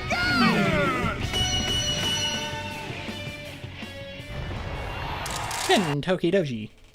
He has returned. So, just to be clear, I didn't even want to go in here, alright? So this is all on you guys. Yeah, his persona gives a thumbs up and Teddy hits him with the salute. As Junpei stumbles through whatever he's trying to say, the fake kanji crumbles and loses its shape. Sparkles of light that it spits out float up through the high ceiling and disappear from view. Huh? I'm sensing that's someone through there. Junpei, hurry and open this. Teddy points to the door on the other side of the room and Junpei quickly rushes over to open it. Junpei and Teddy might actually make a good team. Yeah, I'm on it. When Junpei throws open the door, a wall of thick red fog pours out, clouding my vision. I hear Junpei coughing from within the fog, but I can't see him. Teddy and I stick to the wall until the fog dissipates somewhat. Then we take a peek inside the door. Huh? This is Escapade. A white spotlight shines across the dark open space. The edge of the light illuminates a raised stage. Looks exactly like the dance floor from the club near Gekukan High. Could this really be Escapade? I don't know if Fuka's here. Dude, she's sleeping. You can tell she's sleeping well because her mouth is open. I can't help but call out in shock. A large cross is raised on the center of the stage and Fuka is hanging from it. Just like out on the broadcast. Seriously? Whoa! Fuchan, I'll save you! I'm a-coming!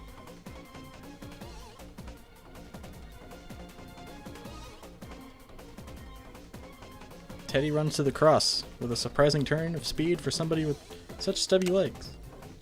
We all work together to get Fuka down from the cross, but even though she doesn't appear to be physically be injured, she hasn't regained consciousness yet. Still, she's breathing normally and her pulse is steady. Thank goodness, it seems she's not in any danger of dying. Fuchan, are you okay? Wake up! I'd better give you the breath of life! Feather dropkick! Oh, dang. Yuka-chan, I was just joking! This isn't the time for jokes! Fuka, can you hear me? We've come to rescue you! Ah, are you coming too? Yukari-chan and Junpei-kun, did you rescue me? Sorry we're late, but you're gonna be okay now. Hey, Fuka. It's been a while, huh? And now that we're here, there's nothing to worry about. Who would do such a thing to Fuchan? I'll never forgive them! Thank you too, Teddy. But have you seen Mitsuru-senpai? And... She's really exhausted. You shouldn't try to move woke for a her while. up. It doesn't look like the others She's taking are the around fattest here. sleep of her life. we have to rescue them. I couldn't do anything. Of course you couldn't. Your persona can't fight. According to Fuka, they were captured immediately after they were attacked. Even with Fuka's search ability, she wasn't able to sense anything up until right before it happened. Alright, well, let's let Fuka rest here while we go on. We just have to rescue Akihiko-san and Mitsuru-senpai, right? We can't leave Fuka alone here. What if another fake shows up like before? Oh, right. I'm surprised they don't just give Fuka a weapon, just in case. If we leave her here alone and another fake person shows up, her life would be in danger for sure. Yeah, because like the whole thing is like only Persona users can take care of the shadows, and weapons work, so just give Fuka like a sword. Or a gun. Alrighty, I'm volunteering to stay behind. You will? Leave it to me.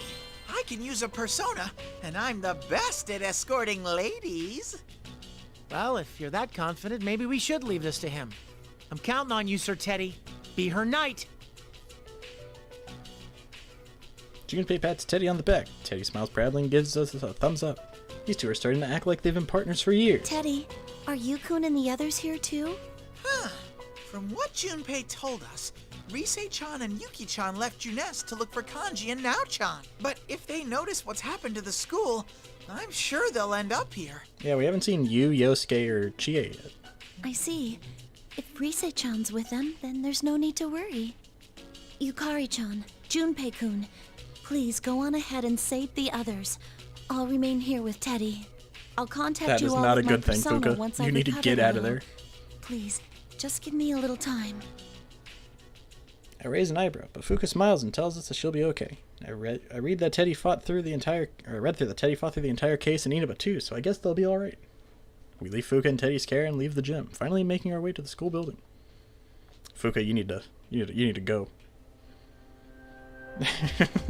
Leaving somebody alone with Teddy, especially a woman? We enter through the main gates and end up in a hallway. The building's interior is shrouded in a fog as well. As expected, the visibility inside isn't good either. We decided that we should head up and find some nearby stairs to go up.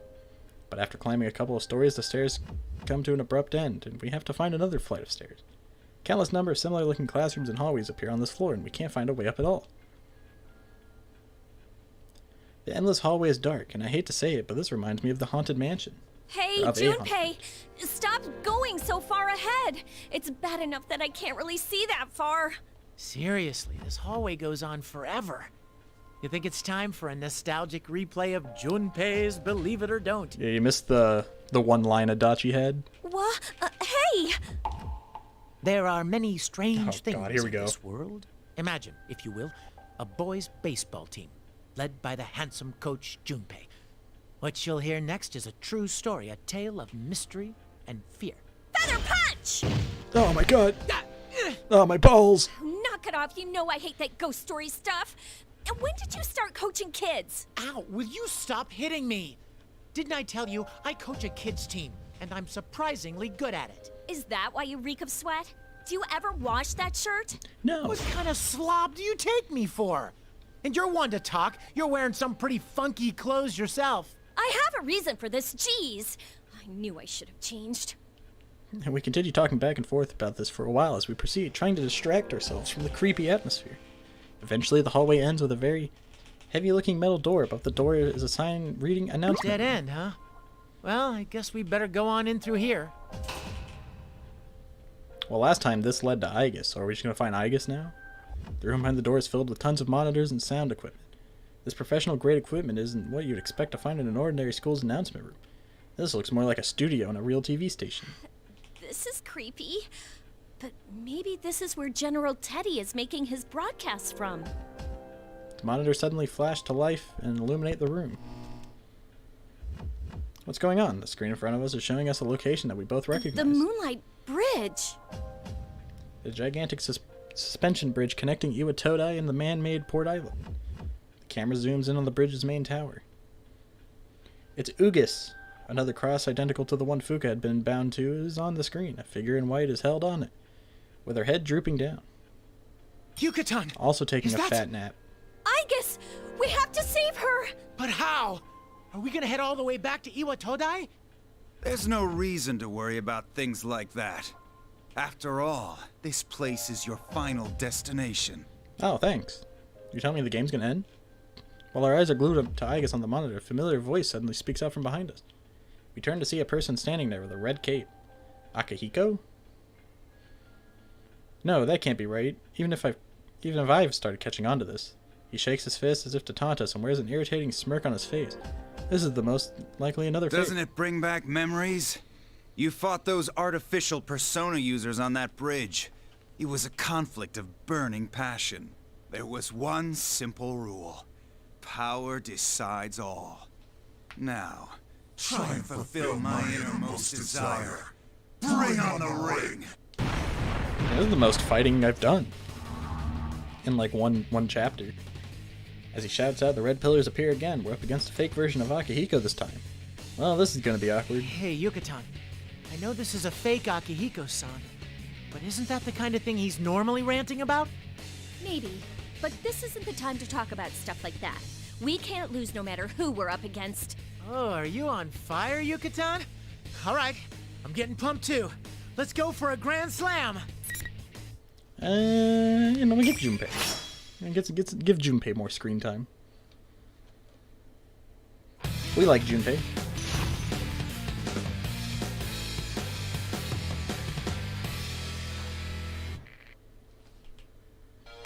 Final. We'll hit a Akihiko home run. Don't lose, Oh, he blocked. How'd you block that? You didn't even block it. but we're not gonna lose. I'm fired out. Winning.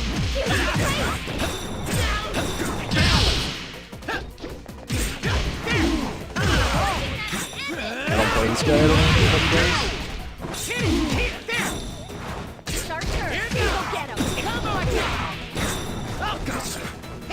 I just blind. Now, right? There we go. Now we got him. Akihiko home run. Oh, this macho glory. Perfect swing. Finish!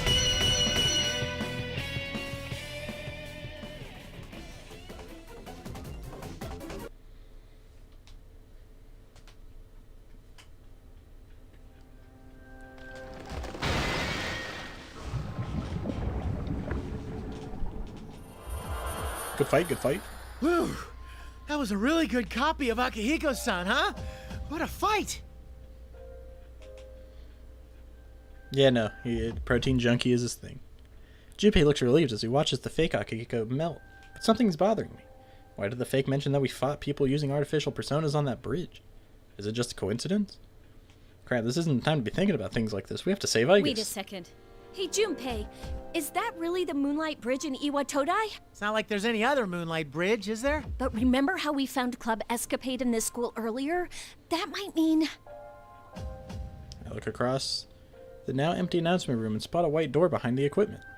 I look from it to the monitor and it seems that the door here resembles the one at the bottom of the tower near Aigis' cross. Junpei, open that door! Huh? This? Gotcha. Okie dokie.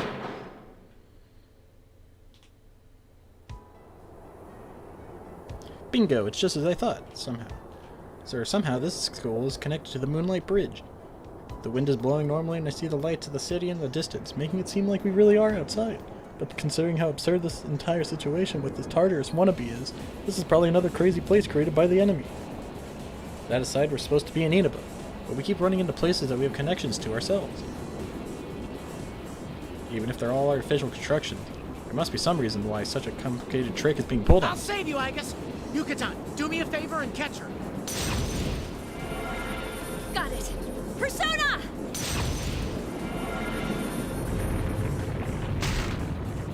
Junpei uses his persona to destroy the cross at the top of the bridge's main tower, summon my own persona, and catch Aigis as she falls and place her gently on the ground. It was a bit rough, but I think it went well.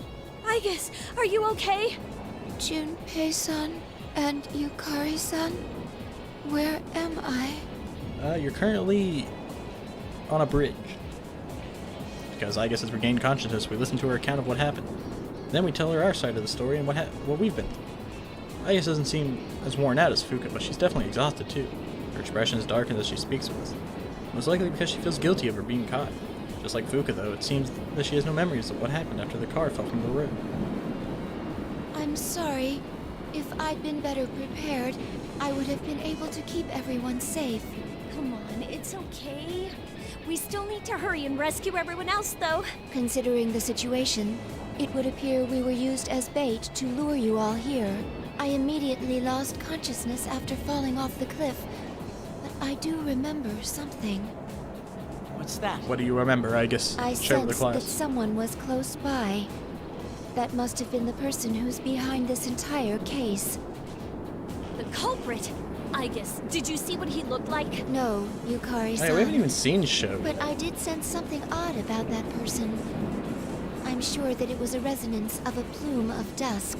Huh? What? What's a plume of dust thing again? We saw Sho in like the first hour when I was playing the Persona 4 Simply side. put, a plume of dusk is what can grant a heart to machines such as myself. Does that mean the culprit has a plume of dusk with him? Oh, right. Machines don't work in the dark hour, so you have to stick these plumes of dusk into them, right? Then is the perpetrator using a motorcycle or something like Mitsuru Senpai's? Why would he use a No, motorcycle? that was not the reaction of a plume of dust being loaded into an electronic device.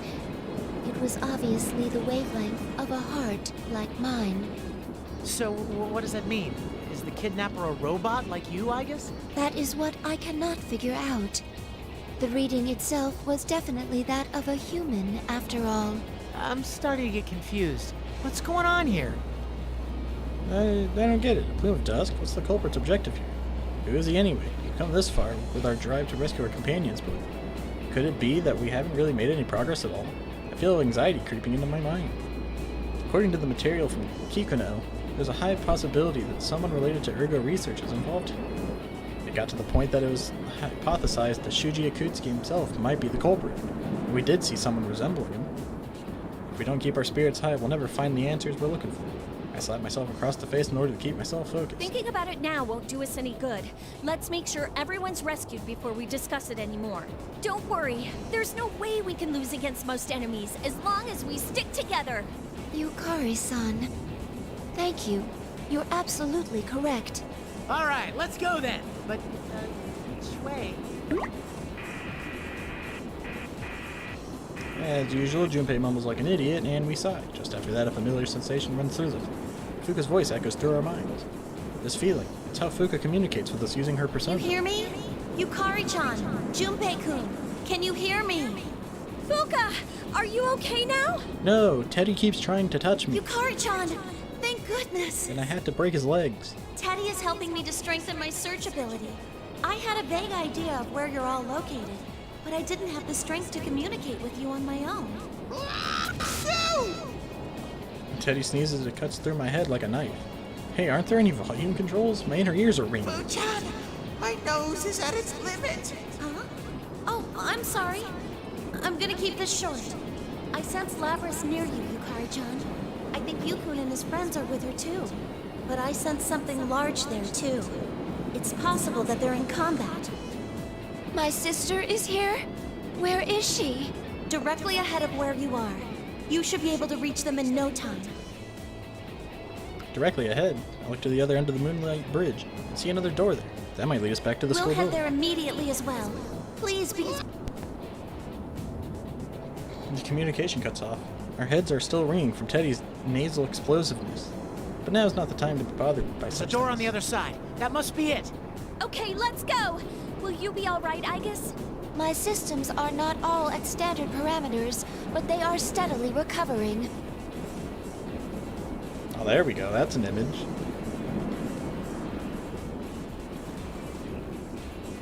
We nod to one another and begin running across the Moonlight Bridge. Because the handrails and the bridge girders are twisting oddly, the roadway is wavy as well, making it hard to make any progress on it. The fog is thinner out here, and inside the building, the green light of the moon casts our shadows on the ground. This kind of brings back a lot of memories, doesn't it? Kind of like reliving a page from our youth, isn't it? Don't be ridiculous. There's no way it would all fit on a single page. Why is Yukari, like, so much higher up than everyone else? I agree. This place is deeply important to me. It's also where everything started. I cannot let my feelings from that time go to waste. That is why we cannot yield, no matter what. What we want to protect and being unable to yield? Memories of similar feelings come flooding back to me. We all made choices back then and took control over the time we have now. For the sake of that, we can't allow ourselves to lose it. It really sounds like I'm at the end, but I'm not at the end. I don't think. To be continued. These also feel a lot longer than 4s. Yeah, I'm not even halfway. Well, I'm like almost halfway done. Oh, wait. Okay, never mind. I was gonna say this might be the final stretch, but it's not. Oh, God, there's still so much.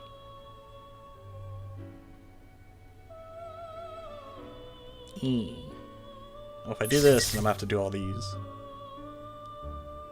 At least I think.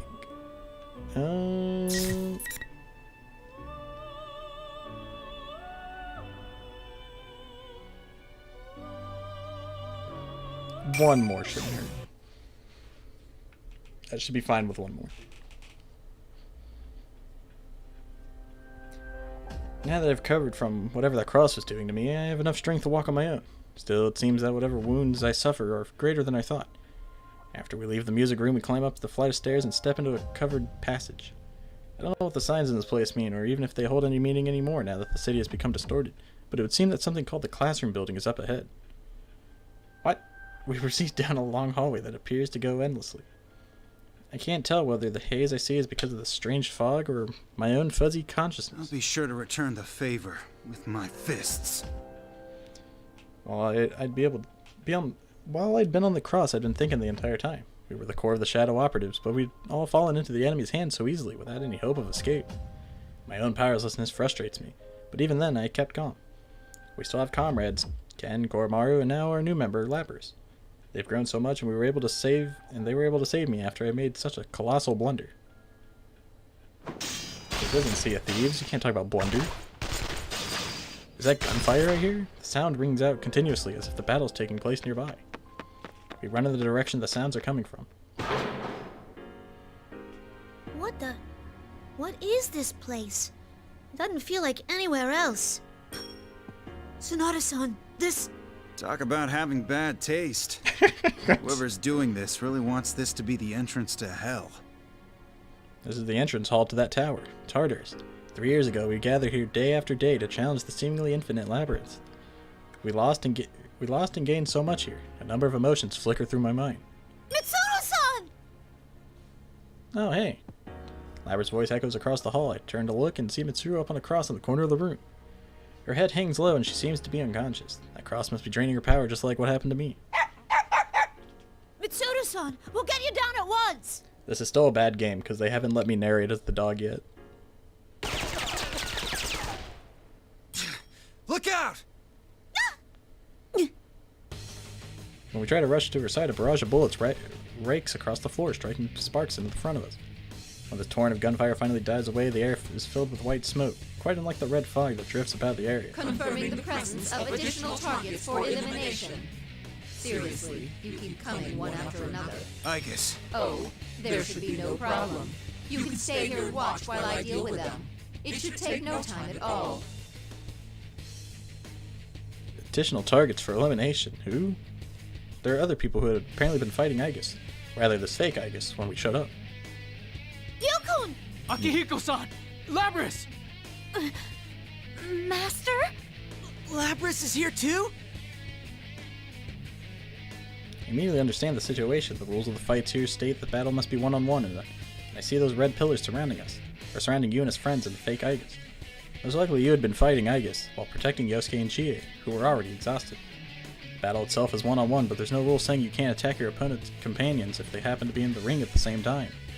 It looks like it's a fair game to attack us as well. Seriously, these rules that are convenient only for the enemy are really getting on my nerves.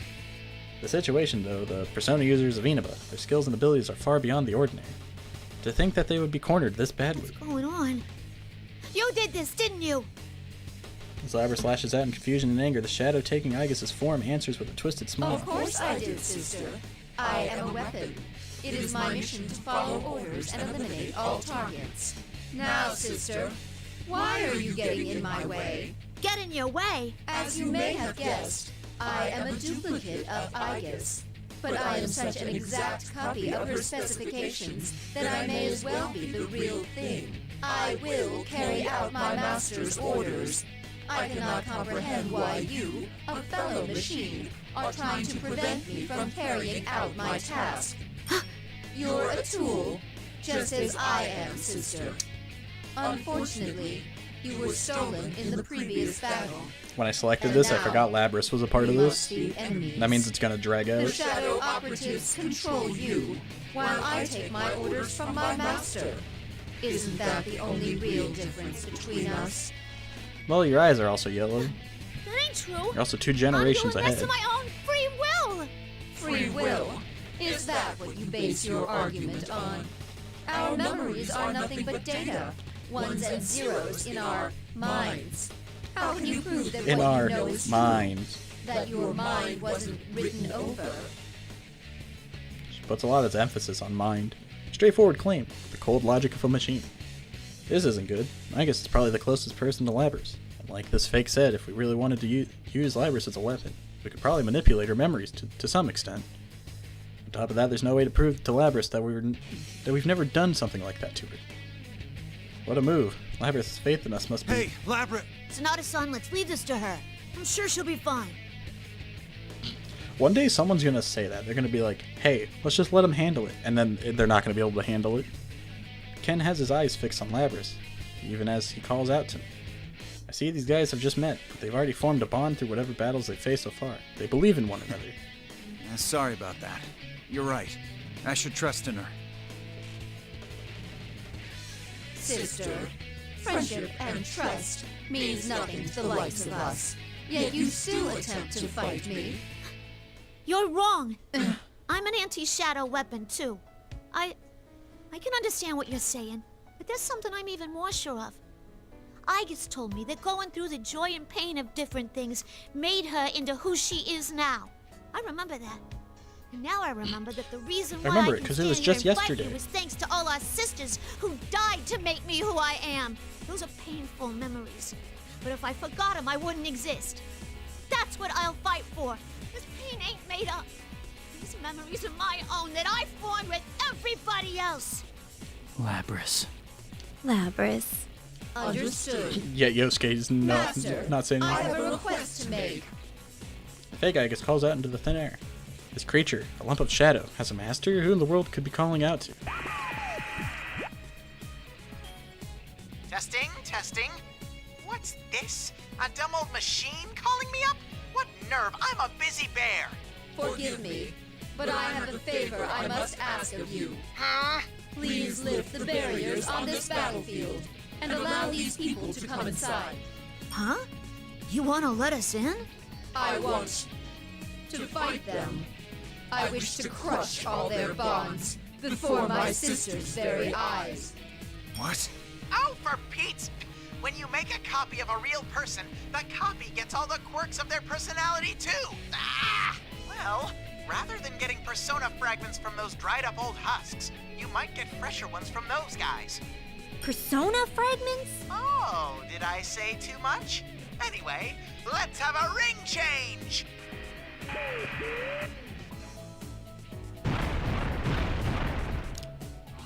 Nice job. As the voice of the vulgar fake Teddy calls out, new pillars descend onto the old pillars, shatter and respond. The new pillars drive into the four corners of the room, making this entire place into a fighting ring. Are you alright? Yosuke-kun. Chie! I think Yosuke's dead. He's not talking. We rush over to you and his friends to check on them. Good, none of them seem to be that badly hurt. After confirming they're safe, we turn to face the fake Aigis Thank you again. for inviting us in before your battle concluded. But we're not gonna show you any mercy. There is no need to thank me. I am about to eliminate all of you right now, after all. Time for me to make a comeback as well. This is a grudge match now. This You is guys a seem a grudge little match. different from what I was expecting you to be. But I won't be fooled. I'll protect everyone with all my strength. Labrys Ken Akihiko. Yeah, let's hit her with the Falcon Punch. You know? I haven't played Akihiko yet, even though I hate playing as him.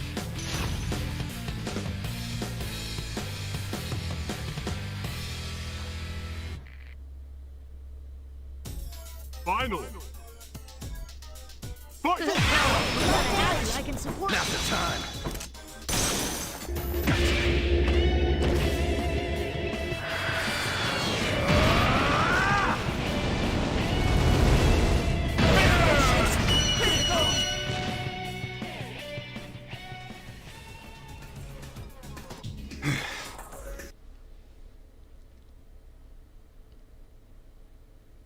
Akihiko broke more of a sweat than I did in that fight. The fake Aigis falls to its knees, and its back turns as it becomes shapeless mask. I see a hint of pain in Labrys' eyes as she watches. Looks like we won. We've still yet to see Sho. You don't need We've to seen look more at me Teddy. like that. Either way, we only have a limited lifespan. What do you mean? We were created for the sole purpose of fighting you. Once that Well, you already duty has beat been me. carried out, all we have left to do is expire. Fighting is your duty. I will not bid you good luck. I wish for my master to emerge victorious, if possible.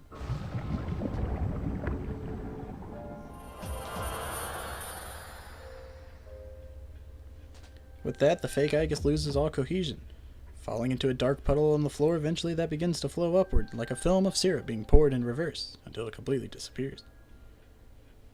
Hand to hand, you think Akihiko wins? Well, yeah, he's a boxer. He's a professional boxer. We watch this process to the very end while we think about our troubles. Coramaru, who had been sitting at our feet, runs off.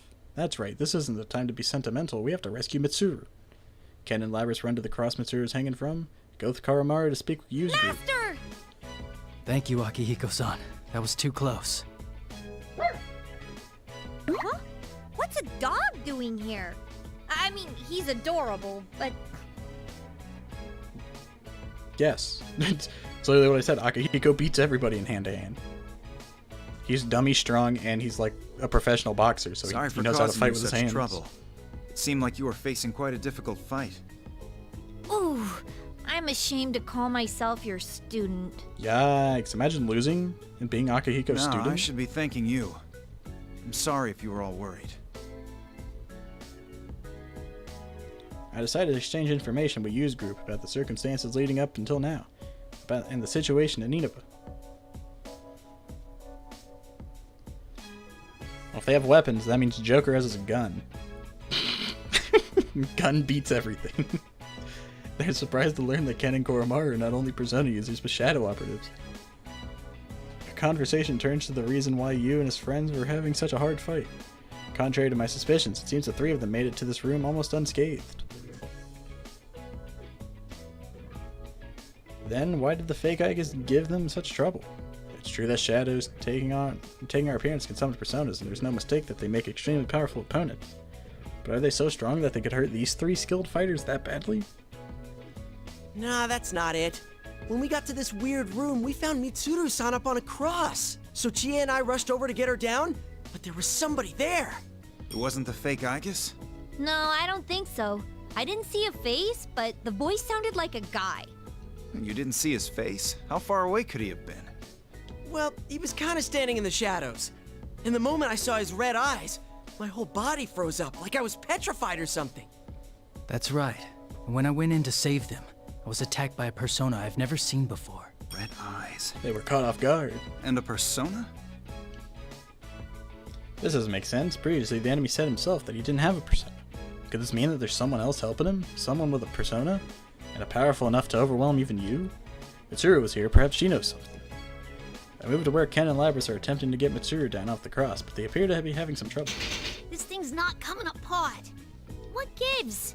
It was easy enough to get Akihiko-san off of his. I'm not having any luck either. Damn it, why? Mitsuru-san, please wake up! The two desperately call to Mitsuru while trying to undo the restraints binding her arms and legs. At that moment, Coramaru stares fixated at the door and gives a low growl as if to warn us. What's wrong, Coramaru? Is someone there? Someone's coming this way. Is it Akutsuki? Footsteps approach at a leisurely pace down the hallway. As they grow louder, the tension here at the entrance hall increases. Or is it Adachi? Eventually, the footsteps stop as Shadow reaches from the doorway all the way to the center of the room. It wavers in the illumination of the fog. Oh, it's Akutsuki. It can't be. You're... Hey, I'm that guy from Persona 3. Shuji Akutsuki. An unforgettable betrayal and unfathomable insanity. Seeing him again, the spitting image of when I last saw him brings back what he said. The death of everything, but also the beginning. 3 years ago, we made extreme sacrifices to put an end to his plan. Does this mean he has come crawling? Does that mean he's come crawling out of hell to torment us once again? To be continued.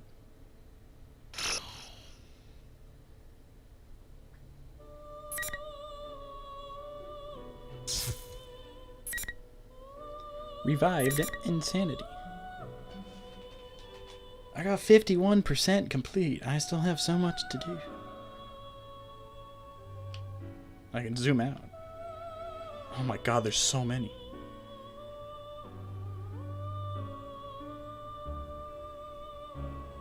You just noticed Akihiko has an evoker? Yeah. All the Persona 3 guys have evokers. Except Aegis and Coramaru. Their stuff's unique. That's the Labrys line. No, it's going back and forth between people. The Labrys line, I think. Or at least they just put Akihiko in it for some reason.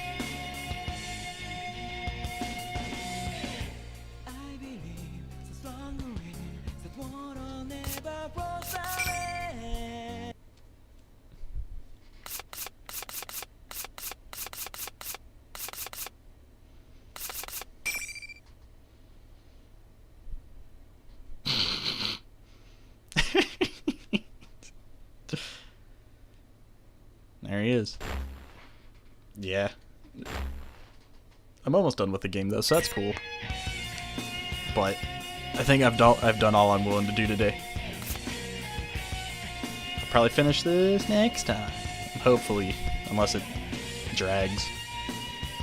But anyways, I hope you guys enjoyed.